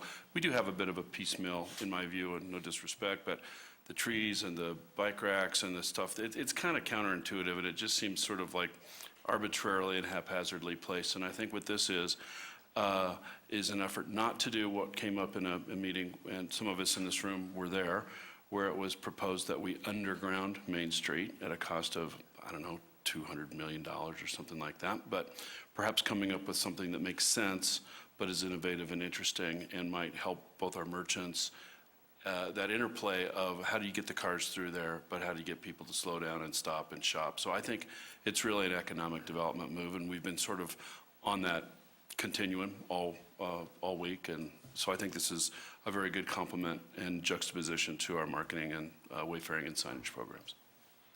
Jerry? Deb, did you regather? your No, thoughts? okay. On item 3, so about $20,000 will be spent at the mineral station area. Is that correct? 200,000. No, actually, let me give you, In item C? right. No, 200,000 is the total Dr. Cog match. We're looking at 20,000. Actually, it's considerably more, excuse me, let me find 56 for the this. total, but about 33% of that will go toward the mineral station is what I'm looking at. Well, regardless, it seems that this is an ongoing study, and we have had more, that has to be one of the most studied areas that we've paid consultants and college kids and more people to come in and give us a plan. It never ends. And now we're going to spend more. I guess I don't see what is the end result here that we've had with all the previous studies. Well, the only previous studies I know of are those one-day ULI. They come in, they take a quick look at it, and they give us off the top of their head what they think are some possibilities. This will really take those ideas and really put into place how we redevelop that RTD site. Because I kind of see this as a future retail generator for the community. So the downtown is now, and I think Mineral Station is the next one. So this is to make sure to create those design guidelines that we make sure that that's a revenue generator. It's a walkable community and has all the elements of the community there. So I know we've done a lot of these little bits and pieces studies, but this would be the grand master, I guess, which would really focus our future future improvements in that area. Thank you. And I guess just to give you the numbers, so total cost with the federal percentage and our percentage for mineral would be $125,000, downtown $150,000. Thank you. Bruce? I'm okay with A. I think my preference, always support economic development, but I think my preference on B and the 80 might be to defer it for a year. Just A, we've got a pretty full plate of all sorts of different stuff going on. You know, I don't disagree with Randy, but I'm sensitive to the fact that, yeah, if we go spend this money, we don't really have an idea of, I mean, if it's a legitimate multi-million-dollar capital project, then I think I'd prefer to have the conversation about, you know, the street infrastructure improvements and maybe asking the voters to increase the property tax mill levy for a finite period of time to sort of pay for some of this stuff, and when there's a way forward, maybe then certainly interested in it. On C, how does what you're proposing here mesh with the urban renewal activities? I mean, this area is part of the proposed lift plan for that South Santa Fe corridor. So Talking about the mineral station component, not the downtown piece, because there's two pieces to see. you're correct about that. That's a good clarification. Yeah, thanks. Just the mineral station component whereby we want to do a plan to do what? Can give it to somebody else and say, go build this as part of the URA activities? Or do they come in and say, hey, I got a completely different idea and the plan is overridden?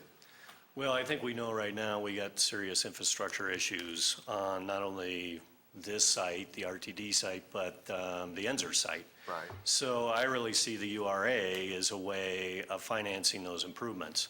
That's true, but what do you, So but the this- improvements to this type of a plan that you're going to hand somebody to come in and say, we'd like you to do this? Well, this study would give the physical form to what a future project would be on these But what if sites. a developer looks at it and says, you know, it's nice, but I've got my own ideas? Well, that's ultimately a council decision of whether they follow the plan or they come through and amend it. So, Well, can, go ahead.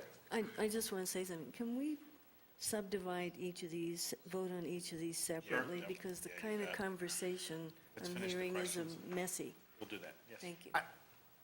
I guess I'm scuffling though, trying to understand mechanically how that's going to happen. I mean, I don't have a problem if we've got a vision, you know, if we think the ULI concept was spot on 100%, that's what we want, and we give that to a developer, and we've done this and made it easy for them to give us what we want. I mean, theoretically, that's a great idea, but realistically, is that likely to occur? I think it's likely to occur. I think a developer is always looking for another group that has looked at an area and sees what the potential is and has done their own market analysis. I think you just create a better plan that is more implementable. That would be my take. Now, also on this item is we do have funding approved. So this is just for an incremental increase to it. So if you don't approve this, we'll go back to the original budget and try and make that work. Deb? I got my thought. On the 800,000 one of the things I think on some of these design plans that we're looking at, including even the wayfinding, is that there's an awful lot of opportunity for grant money, there's a lot of stuff out there where these cities are really making some of these substantive changes that are benefiting mobility and accessibility and those types of things. And some of the things we've talked about with our wayfinding, where we're being more accommodating to the different generations in our community and the different types of economies. I would highly recommend, because we've got Mike, who is, you know, a fantastic grant writer, and of course, Michael, it's your decision as to how this gets parsed out, but I'd really like to see us start to capitalize on these types of things, because if we are coming up with some really great ideas and we're paying these guys $80,000 or $500,000 or whatever, we end up with some of these consultants, and they're great, and they're coming up with great ideas. How the execution of that then can maybe be leveraged, we can get some help with that. I think that's going to make a lot of this easier to get it done sooner, and it's definitely more palatable to our budget. So just as a thought to kind of run down as many of those opportunities as we can, maybe dead ends, but if we don't look, we don't know. Yeah, and that's something that Mike's doing ongoing. I mean, Okay. he's reviewed the entire budget for that. We did that, if you remember, in the Progress Park. We're leveraging the Arapahoe County Design Grant. That's why our portion is only $3,000. It's a $50,000 grant application. And it's not a 50-50 match, it's a minor $3,000 match. And so that thought process of utilizing grants, both in the design level and obviously in implementation, is high on our radar screen. It's one of our dashboard benchmarks that we are working with, and so I can tell you that Mike is keenly aware of that, and every policy question, plus all the other major capital things, he's looking at, seeing where can we go after grants, and he's working with, whether it's Chief Armstrong, Chief Stevens, working with Charlie Bloston, all of that. So council can know that we are cognizant of that and looking for every opportunity to leverage our dollars for it. My other quick question on C was, is RTD putting any skin in the game on that one? I don't know what RTD's percentage is. I don't believe so. I think it'll be split between City of Littleton and the federal government, basically. That's an easy percentage. 0. Yeah. And then on D, will this effort be concluded in 2015? Yes. All the necessary code, thank you. What- Wendy? What's the effort? The study? No, on D, be the to code. have all these Yeah, code yeah. changes we keep hearing about, that gets done in 2015, sorry. Good question. Okay. Okay. Michael says yes. So we're going to parse this into 4 pieces for policy 27. Council, any objections to 27A? No. Seeing none, that's unanimous. Council, what's the sentiment on 27B? No. No. Okay.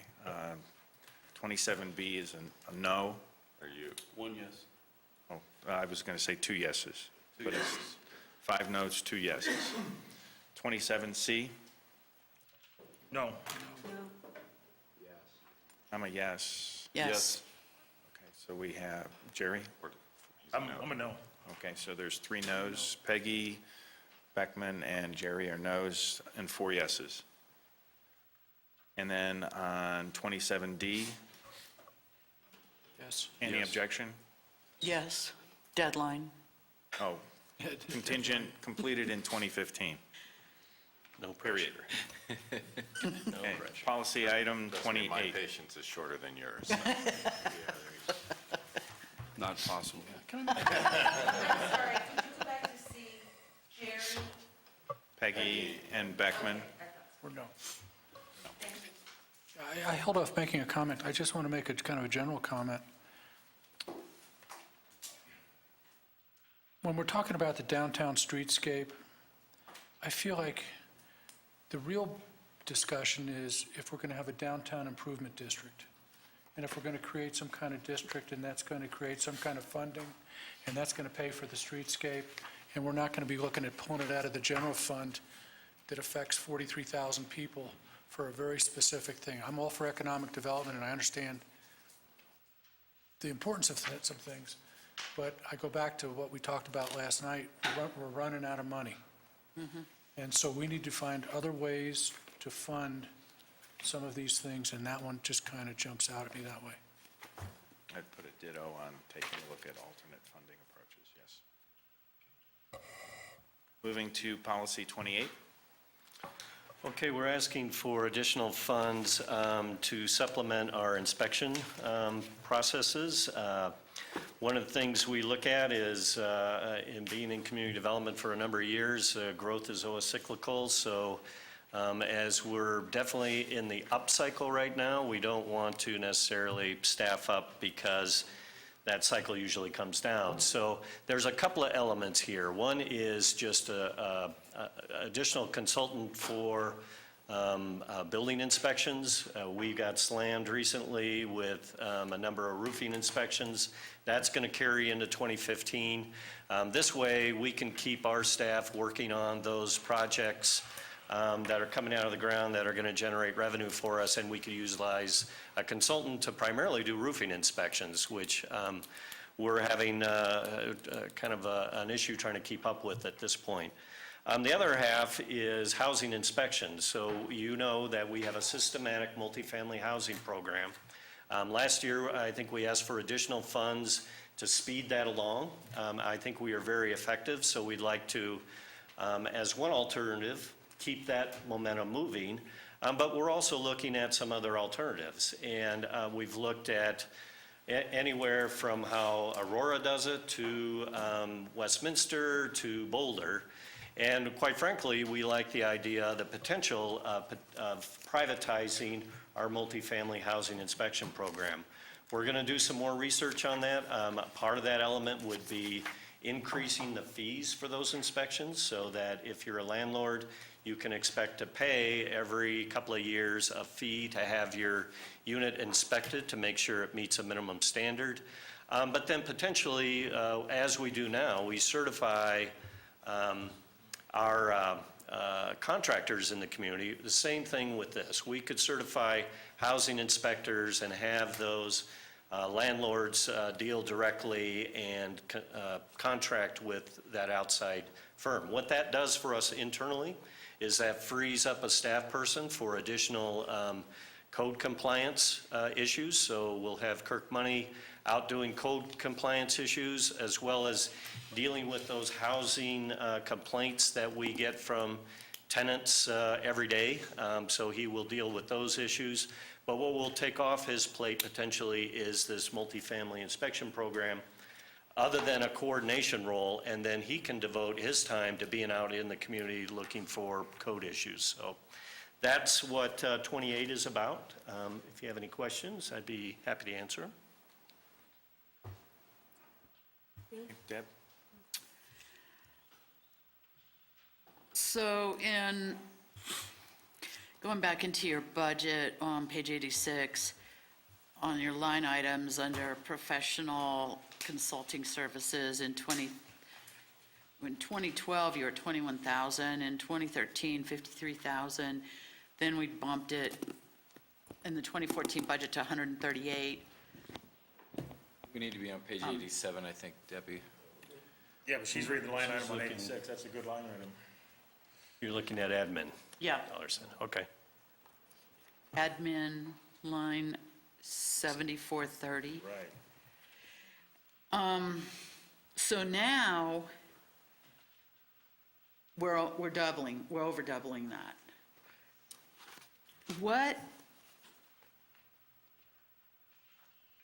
I get that we've got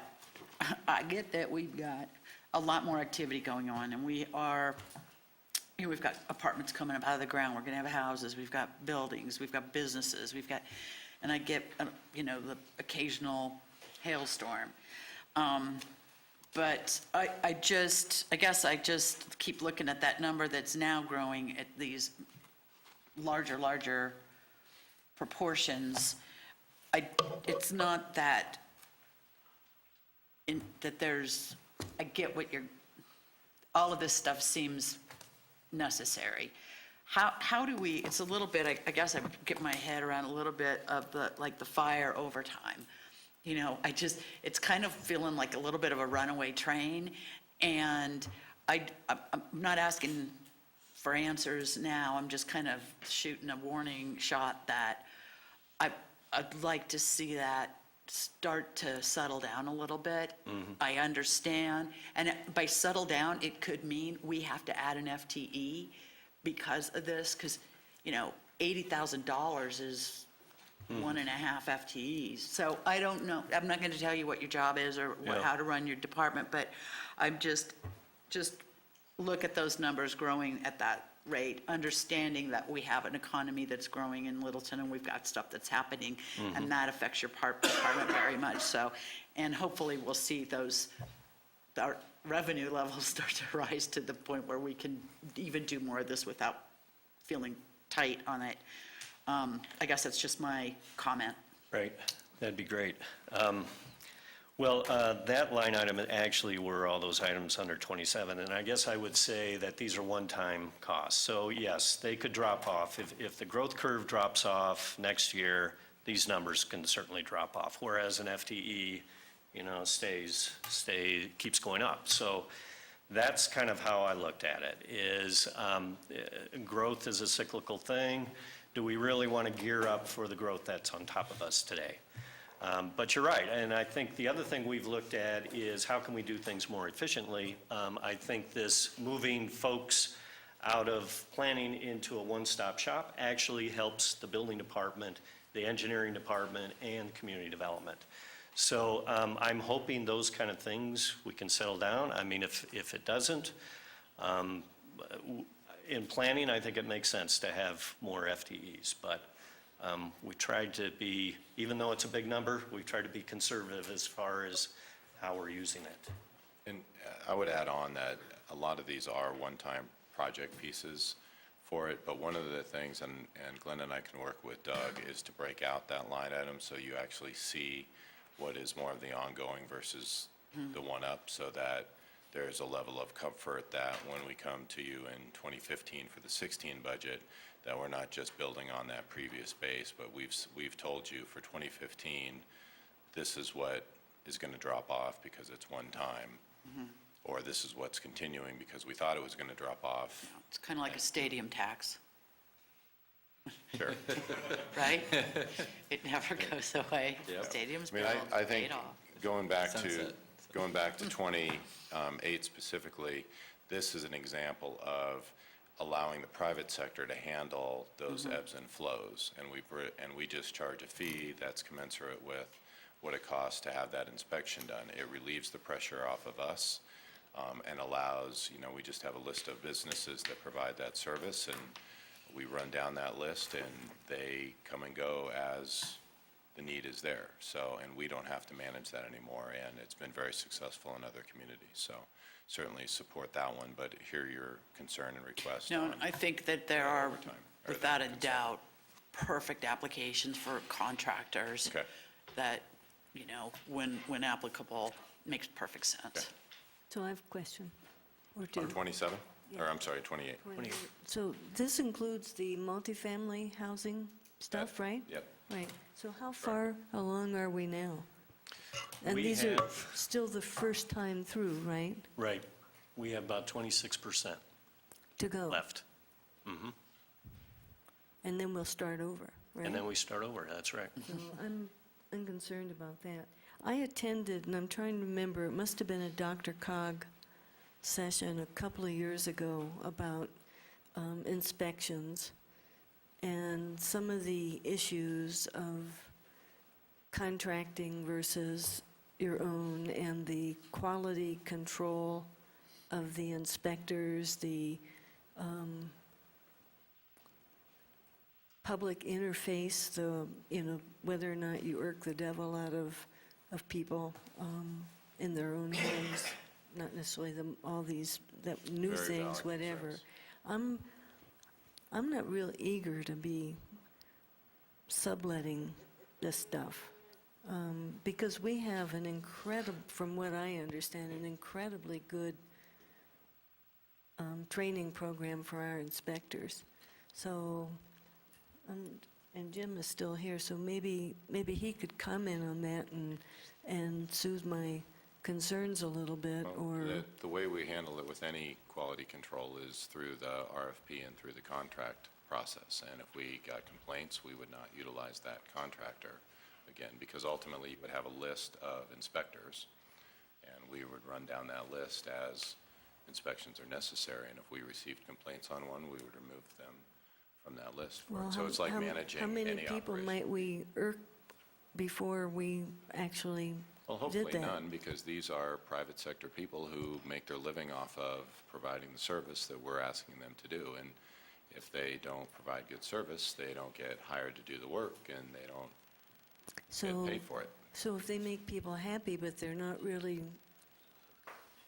insisting on meeting code, I mean, if they're not doing the job the way that we've And we really would do some doing, spot checks for it. I mean, these are operational things that you can Well, I trust know. I that we mean, I'm would just- get taken care of. given the feedback that I heard at this training thing, that's why I'm Very asking these cognizant of that. things. So, Well, I do think we, or what my hope is, before we implement that we'd have a chance to come back to council and kind of tell you the details, because we're looking at a fee as well, which certainly council would have to implement as part of that inspection program. So I think you'll see more before we put it in place. so we could give a little pushback at that time? Certainly, I welcome pushback. Okay, council, additional questions? Yes? No? Yes? Yes, yes, no. So Jerry and Peggy are no's and 5 yeses. Okay. Thank you, Glenn. Library and Museum. Tim is making his way up here. So policy question 29.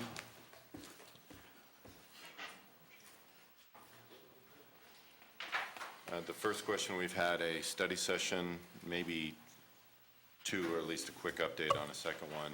Does council support the installation of a library annex in a vacant retail space at Aspen Grove Shopping Center? Anticipated at about, total that, $346,000. And Tim, you want to go into a little bit of detail of what that is? Yes, I think everybody's aware, Councilmember Brinkman approached us earlier this year about the possibility of installing a library annex at Aspen Grove, one of the vacant retail spaces out there. They have a few. Councilmember Brinkman, the city manager, I, and my assistant director of the library have looked at one of the spaces. It's an upstairs space on the south wing next to Pier 1, thank you. So it's a difficult leasable space, but it would certainly work for the library. It's about 3,000 square feet. The thought would be that rather than try to replicate what we do at the Bemis Library, which is known for its depth and breadth of collection, what we would look at instead would be what's called an express library format there. So you would focus primarily on the highly circulatable items. So you're looking at bestsellers, DVDs, multimedia, that sort of thing. There is some expense involved. Obviously, you have the tenant finish, which is going to be somewhat expensive. I did visit with Jim Thielen, and we would be changing the usage of that particular space. It would go from retail to place of public assembly, so there is a requirement to have men's and women's restrooms, drinking fountain, mop sink, that sort of thing. So you've got some plumbing infrastructure that would have to be done, and then you would be dropping in essentially a small library collection. There's some technology pieces that we would plug in. We'd look at personal computers there, or public computers rather, small staffing stations. These type of libraries are built to be, that can be used with relatively lean staffing, and that's what we have proposed is 2.5 FTEs specifically for the Aspen Grove space. In doing our research, we looked at 4 different library systems, 6 different libraries in 4 different systems. We would be somewhat or substantially below all of their staffing models, but we feel, given what the space is and what the needs are going to be, at least going forward from the beginning, that the 2.5 FTEs would be sufficient to get going with kind of a business hour model. So we wouldn't be working the entire hours that the shopping center is open, but we would have sort of a late morning to early evening probably. Questions, council? Jerry, or Randy? Hi, thanks for coming. I have actually, I hope, an easy question. I know this isn't a traditional lease in the terms of a shopping center because nobody's paying rent, but what is if it were a lease, what would be the term? I mean, because we're going to build out the tenant finish, so how long would we expect to amortize this commitment? as I understand it, we could only do a one-year lease, but what the city manager talked with DDR, the corporation that owns Aspen Grove, is that we would look for at least a 2 or 3 year commitment on the part of DDR and the city. Am I correct on that, And Mike? part of the reason for the location proposed is that we don't want to take up a prime retail spot. And so this is a second floor kind of back area with it, which in theory has less of a demand. This has been vacant 10 for years. 10 years. And they put the Halloween for sale and the Christmas stuff in this one. And so the thought is we wouldn't have to move it. And as Tim was alluding to, not all of these costs are lost if we have to go move it somewhere else ultimately, because a lot of the material we would take with us, obviously the tenant finish, that's not the case of. Thank you. You want to talk about you discussed this with the library board as well? Actually, Councilmember Brinkman came in last week and put it in front of the library board. They had, I think, a nice discussion about it. Debbie did a nice job with her presentation. The board didn't take a position on it, but they were certainly interested in the concept. Deb? Can I just add a little to it?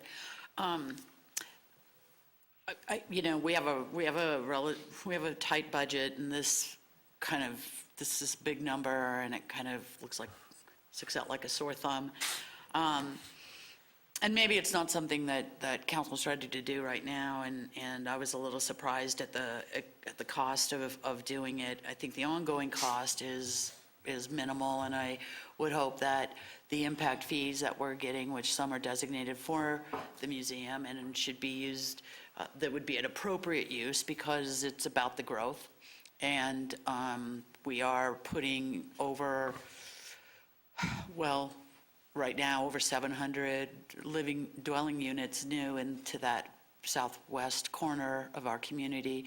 There are 350 from Aspen Grove, Alta Aspen Grove, which is now Brookshire Aspen Grove. We also have a Carson Nature Center, which we have designated that activity area over there is generating upwards of 1 million users and folks coming through. We know that Aspen Grove has a large draw from not only Highlands Ranch, but from the western suburbs. So it's it's an area that not only do we have some growth going there, but we have a lot of activities that are going. The board was a little concerned about taking away from Bemis, but, we're separated by a highway, and there's not a real sense of that same sense that the downtown folks have, or the people that live within a mile or two of Bemis. There's not that same relationship with that library, so I don't think it would be stealing from Peter to pay Paul. I think it's also an opportunity on a couple of levels, economic development. We know that from Arvada and the presentation they made of the library that they have in their downtown, the tremendous asset that is to the retailers and the merchants in that area that generates huge traffic. I think Maureen Fair, who's urban renewal development or director, said that would be the one vital piece of that downtown. If that went away, they would have trouble, which is great, just because the libraries, they're still alive and well, at least in Colorado, right? South Glen, boom, put a big library over there, and it is going on all around the community, and there is a model that's being used, and it is successful. A part of that is because it is an entity that has an ability to draw in a different element than you might expect at a shopping center, and so people, as they're looking for places to be and things to do, this adds another piece to that for them, and I think it's a quality of life benefit also. So I don't really see, in my opinion, I don't know that there's a lot of downside to this except for the cost. And I respect council's decision going through the budget and what we need to do on this. But I think that regardless of where we end up, I think this is something that keeping this at some level of interest where there may be opportunities or there may be benefits where we can see places to integrate some of our services outside of what we might consider traditional in order to create more interesting activity circles and places for people to gather and share. Thanks. So, couple questions. Does this have an elevator? It does have an elevator, yes. Yay. Well, I mean, I think this sounds really neat. I'm a little anxious with our budget, and the ongoing commitment. And I would So- suggest in relation to the budget, Michael and I talked quite a bit about what we wanted to do in terms of pricing, and we didn't gold plate anything, but we also didn't nickel and dime and everything. So I would say that most of the costs that we have plugged in here are pretty much mid-range on everything. No, I hear that, but Yeah, I mean, but I just saying, just we're wanna looking mention at that. our total position. Absolutely. Our financial position. So since I volunteer over at the other place, so what if somebody drops off stuff at the other place that belongs there, or vice versa? How's that? We would be set up to handle that either way. You could do drop-offs at either location. What we'd have to do is probably, is the library staff would courier materials I from mean, we location. have to have an indexing way to know which branch they belong to. I mean, Well, the branch well, versus the main library, We would, yeah, we right? would, and then we can do that through our current RFID system. We would just tag each of the items for Aspen Grove as, that's their home location, and same as what we do with Bemis location items. So you wouldn't have to worry about the collection getting mixed up necessarily, but it wouldn't be any problem if patrons wanted to drop off at either location. Council, we would assume if it's being implemented, they will deal with the logistics, so on that. Well, Other no, questions on the but policy? Given the funding piece, these are important to me. This is a commitment. Jerry? So, Michael, you were saying that it's a one-year lease? Well, that's what we'd be working on as annual leases with hopefully a longer-term commitment for it. And I'd be comfortable with like a 3-year lease, because I think it needs enough time to catch on. It may not catch on immediately, but I can see, with a little bit of time, it could catch on. But if after 1 year, if something crazy happens, and they decide they don't want to renew us, I hate to see it lost right there. Well, I mean, and keep in mind, and this is what Tim was saying, is that a lot of that stuff we can take elsewhere, because what we're really talking about here at the end of the day is really an Plumbing. annex for the library, and whether this is the right location in council's mind, or it's another location in council's mind. We would take that equipment that we would purchase and we would move it around and find different locations for it. The key issue for us was this is a retail mall. This is not, I mean, and you guys know we get our revenue from retail, so we didn't want to take a prime location and be in there and then have Aspen Grove say, oh, nope, we're going to keep a library in here and not have a retail establishment. But I think, as Debbie said, that it does attract people for other reasons. While they're there, they can run over and get something. Because I occasionally will go over to South Glen and use that library, and that library is busy, and people aren't just going to the library over there. Well, that one's also their primary one as well. But I can see this one, and it's also upstairs as well. It's not like, Correct. something easy to get to. What do you mean that's their primary one? It's a full branch. Yeah, but it's It's not an district annex. Of several, I mean. It's a large library, yeah, over at South Glen. Could I just add to Jerry's comments real quick? The aspect of that building also, the fact that it's been vacant now for 10 years, and as Michael said, they put their little seasonals in there. There is, part of the reason it's been so hard for them to lease is because they're leasing the whole thing. So if the top is now unavailable, but bringing in traffic, then the opportunity presents itself at a higher level for DDR to be able to sell that bottom space, which is a large space out there, to, hopefully be able to get somebody in there. Well, I think it's even a great location. It is. So, I mean, I looked on the city map, where our main library is, and there, and other locations in the city, and I thought, man, this is kind of neat, because it's that far away, but it's also, if people are happen to be going home to Trailmark, they potentially have, I mean, it's not like next door to them, but it's a much closer access for them that's actually part of the There's a lot of city. good reasons, yeah. So I thought that was a very good location, so. My comments are, I'm intrigued by the idea of using underutilized retail space. I'd love to do it at a less cost, and so I'm kind of stuck on that, and finding a way to maybe find space that I guess I would have more comfort that right away it's going to be utilized, because this is almost, in some instances for other urban areas, they've used it as kind of a flash location. You know, it's been an empty space, and, you know, they find a way, and, you know, if you had the mobile infrastructure to actually place there and you didn't have to deal with all the tenant improvements, and finding a way to take a look at that, I would be more set, so. If I can just respond, we did take a look at, there's another model called a self-service library, and we did take a look at that because there are a couple of library districts, Pikes Peak most notably, that have done that fairly successfully. The main issue with that is you're not really reaching an outside audience. You have to be a library member. You swipe your card, you go in, there's no staffing in there. It's basically vending machines that supply books and media. So that certainly is an option, and it is a much lower cost option, but you don't have the advantage of bringing in the new, potential new patrons to the library. Understood. Bruce? The economic development angle with the retail piece is intriguing. It's a good creative idea. Question on the impact fees. Would we be able to use impact fees for this? I think we could. We don't have them yet, so it'd probably be a 2016 implementation. We had some. Don't have enough to cover, and we can only use it for the capital side of it. Correct.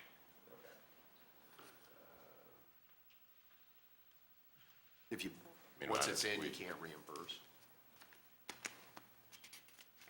You might be able to. I'm not sure the answer to that. Depending on that, I mean, it's intriguing. I might, the balancing point is just, you know, the entirety of everything else. Might be inclined to wait and see what we got on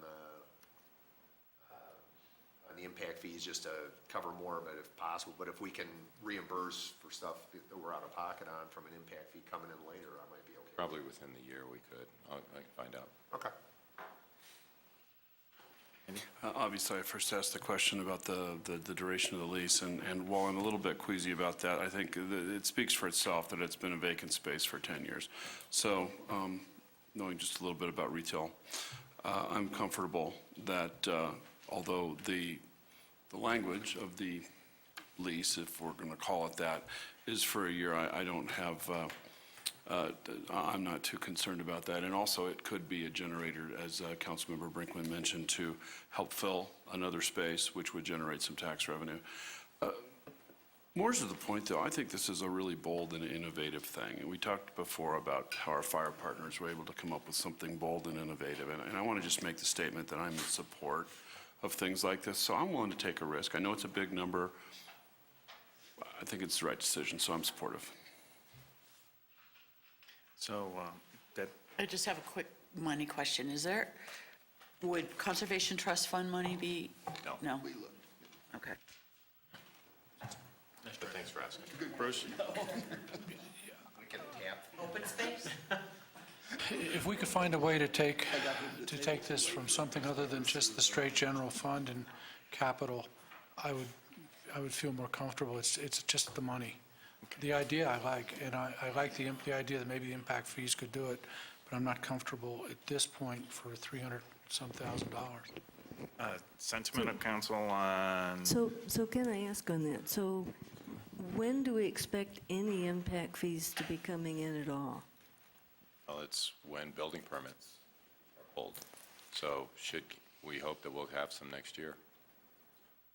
It looks like we will be realizing some I was library looking- impact fees, yes.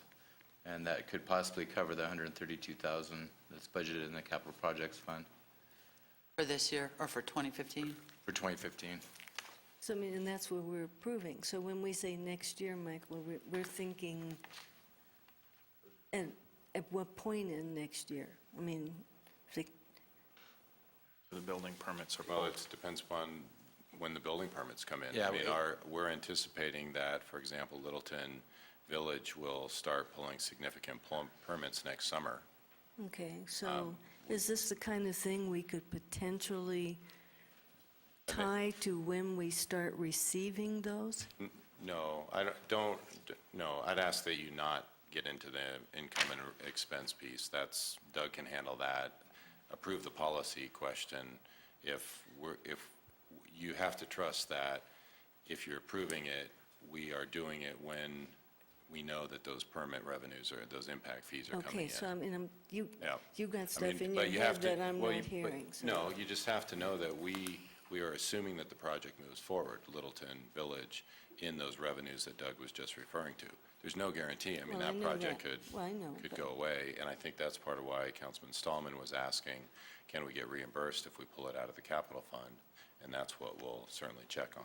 We can easily get that information back. And to you. and the footnote is the impact fees only go towards the capital cost component. Yes, Are So it's on- the impact fees in the budget? yes. Yes, they are. Okay. Yeah. So there's some, but they're not applied, they're just sitting there. They haven't been applied yet, that's correct. Was it the impact fee, impact fee, was it the museum that we determined was no longer applicable or allowable? It was applicable, we just lowered the We just percentage. lowered it. The lowered? Yeah. Correct. The factor. We- Library stayed the same. It did, yeah. Park, Yeah. okay. Okay. Thank you. Council sentiment on policy question 29. Peggy, yes? No. Bruce, no? Yes, with. Bruce, yes. Phil, no. Jerry, yes. Randy, yes. Deb, yes. Okay, got that? Okay. Who were the no's? Policy question 30? Was it Phil and Bruce? I'm sorry. Yes. I was just making note. This item is a request by the Fine Arts Board. They're looking at, they'd like to look at doing a major sculpture installation, it'd be an outdoor piece at, Charlie described to me as Highline Park. I know that's not the actual name of it. Charlie has a map. Just 1 second, please. Charlie has a map. What do you want me to do? Councilmember Beckman is the council liaison to the Fine Arts Board, so he was privy to most of the discussions with the board. This was their unanimous choice. They looked at 6 locations. This was the choice that they decided that would work the best. It's along Mineral Avenue on the north side, high visibility, high traffic area, and they were looking to pair this as part of the Gateway project because Mineral is considered a major thoroughfare. So that's the gist of the request. It's a net of $20,000. In 2015, they're swapping their conservation fund and their acquisitions fund. Conservation is normally $10,000, acquisitions is $5,000. They've completed all the major conservation projects, and so now most of what they have are small pieces. So they'd like to swap that for 1 year, and that would put an extra $5,000 towards acquisitions. So it would be a net request of an additional $20,000, if I'm remembering that correctly, Councilman Beckman. I can add a little. Go ahead. The Fine Arts Board's feeling was that it's been a number of years since anything has been purchased by the city that was tactile, it was a statue, it was some kind of bronze, it could be seen and touched out in a neighborhood. They have used the money that they've had to buy smaller items, mostly painting and those kinds of display arts. And their concern was, that's nice, but those get stored and they're not really enjoyed by the public. So they want to try to break away from the previous mold of the last few years because of the budget to buy one item. And they really looked very hard at the locations. And we do have entryway sculptures coming down Main Street and coming down Littleton Boulevard at Main Street there. We have it up by Prince and Santa Fe. And they felt like the south side of the city had not received anything. And when you looked at what the Fine Arts Board for South Suburban was doing, which is the other place, they were doing them in the main parks up on this side of town and along the river. So it was a really grand effort by the board to try to make a statement and do something to put tactile, visual arts out in the public. I just want to compliment Councilman Beckman on learning all the fine arts terms so I don't know. I'd rather be fishing. Other question, Deb? Is there a reason that they didn't choose to put it on the other side of the trail? And more open space? Yeah, I don't know the specifics on, I don't know, Debbie. I know that they had a group, they looked, they did a lot of placing it around, and then they went out and looked, so. And beyond that, They worked with Charlie Boston, who provided them with a map of what would consider appropriate size locations for a sculpture of that magnitude. So that was one of the locations that Charlie had suggested. It was the one that they thought fit best with what they were planning. Do they already have a sculpture? They do not. What they would do is an RFP and then a commission that would come to council for approval as a contract. Okay, so they really don't know what size they want to do. Well, I mean, they have an idea of what the scale is based on what they've done in the past for entryway sculptures. I mean, you're thinking, as Councilman Beckman mentioned, you've got Coming Home Santa Fe, you've got Year of Sundays on Littleton Boulevard, and the other one is escaping me, but. and one way that they talked about this was, one of the members of the board is also on South Suburban, and he's watched what they've purchased, and he said that's about the ballpark for the kinds of things that they've been purchasing. So it's hard to imagine that you could do Coming Home for $25,000. You couldn't do anything of bronze, but there are other materials that they've been looking at that are less expensive than doing a major bronze. But they're thinking of something, in that scale, probably not as big as Coming Home, because I think that's probably at the far end of what the fine art board would ever be able to do. But something along those lines, something that's going to be considered more than just a small sculpture like what we placed at La Roca Park and some other parks. That would be more of a small size sculpture. This would be more of a, I mean, they refer to it as a monument piece, but it's kind of more of what you would see at an entryway to a city. Okay, I would ask on that then that there be some levity for that the location of that based on what they end up deciding, because the piece that they're showing there has quite a few trees. It also is not the place where the eye goes at that area. The eye goes west.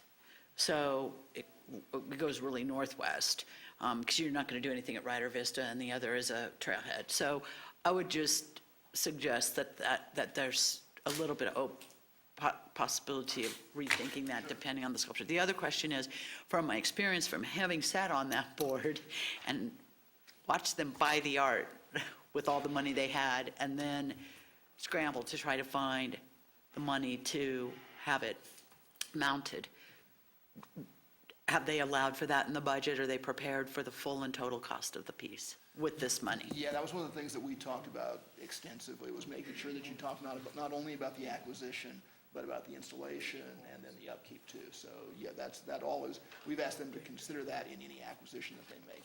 Obviously, it's considerably easier when you're talking about, an oil painting or something like that than if you're talking about an outdoor piece. But yeah, that's something that the staff has asked them to really be cognizant of as they go forward on these acquisitions. Okay, thank you. I don't like location either. Other questions? Statements? Bruce? The Caterpillar and the Cobbler's Path were both about the same price, right? Yeah, they were, ballpark, I think they were, yeah. Okay, so I mean, they can't really get too much bigger than the Caterpillar over at Stearns Park, just because, I mean, the size of so it's almost like 25 is hardly, it may not actually be enough. Well, they've got some money in their revenue account too that they could put towards, if they find a piece that really appeals to them. Yeah. I mean, they also want to be cognizant of, budget issues with the city and that sort of thing too, so they didn't want to go too hog wild. But they've got some money in their revenue account that accumulates year to year from the entry fees and the sales during the commission sales during their shows, their 4 exhibits. So they've got a little more that they can move in that direction if they needed to. They didn't talk about moving Solar 3, did they? No, but Solar 3 is one that we're going to have to come back and have a long conversation with council about, because that's an ongoing maintenance issue that is not going away. Yep. Andy? I'm a little conflicted about this. Seems like the trend that I've observed in the last 2 days with council is that things that were, and I'm not saying at all that this isn't well thought out, it's simply just the nature of the beast, right? So that the things that we've looked at that have been pretty concrete and spelled out, and we can kind of, much more tangibility involved, has have met with much more favor. So I guess I'm sort of also concerned that there's been some concerns about the location, and obviously we don't really know much of anything other than how much it's going to cost. So this sort of amorphous nature of this question is giving me some pause. And that's always an issue when you do one of And, these. and obviously that's not any insult to the board, it's just the nature of the I understand beast. completely where you're Peggy? coming from, though. Yeah, so I'm thinking of the size of Month of Sundays and Coming Home, which are pretty magnificent pieces. I particularly love the cobbler piece, but it's smaller. And I'm wondering, have they considered the possibility of a public-private way of going at this to get something a little grander that would really stand out, not, anyway, I mean, We've done that in the past. It's been a long time since we've done it. I don't think they've looked at it this time. I'm, given what we've already said about the budget issues and whatever, I mean, I like the idea of having something pretty magnificent. So I'm not real comfortable with this. Other questions, sentiment of council? Yes? Yes. Yes. No, it's Peggy? No, is Randy? Jerry's yes. Deb's no. Phil's yes. Okay, and council, thank you. Tim? And number 31 is, So was that a 4 yes? yes, 4 yes, 3 no. Policy item 31 is really not a policy question for us. It's maintenance of continued policy. And what we're going to do, unless someone objects strenuously, is take the discretionary agenda along with policy question 2 and take that up at study session on September 23rd. Okay, and seeing no objection to that, any other major comments? None? We're adjourned. Thank you. Are we Very adjourned, nice. or are we doing the, Thank you very much. not doing the spreadsheet? Nope, September 23rd. I'm sorry, I wasn't listening. Yes. Is that what you said? Doing it on September Okay, cool. 23rd. What about 32? September 23rd.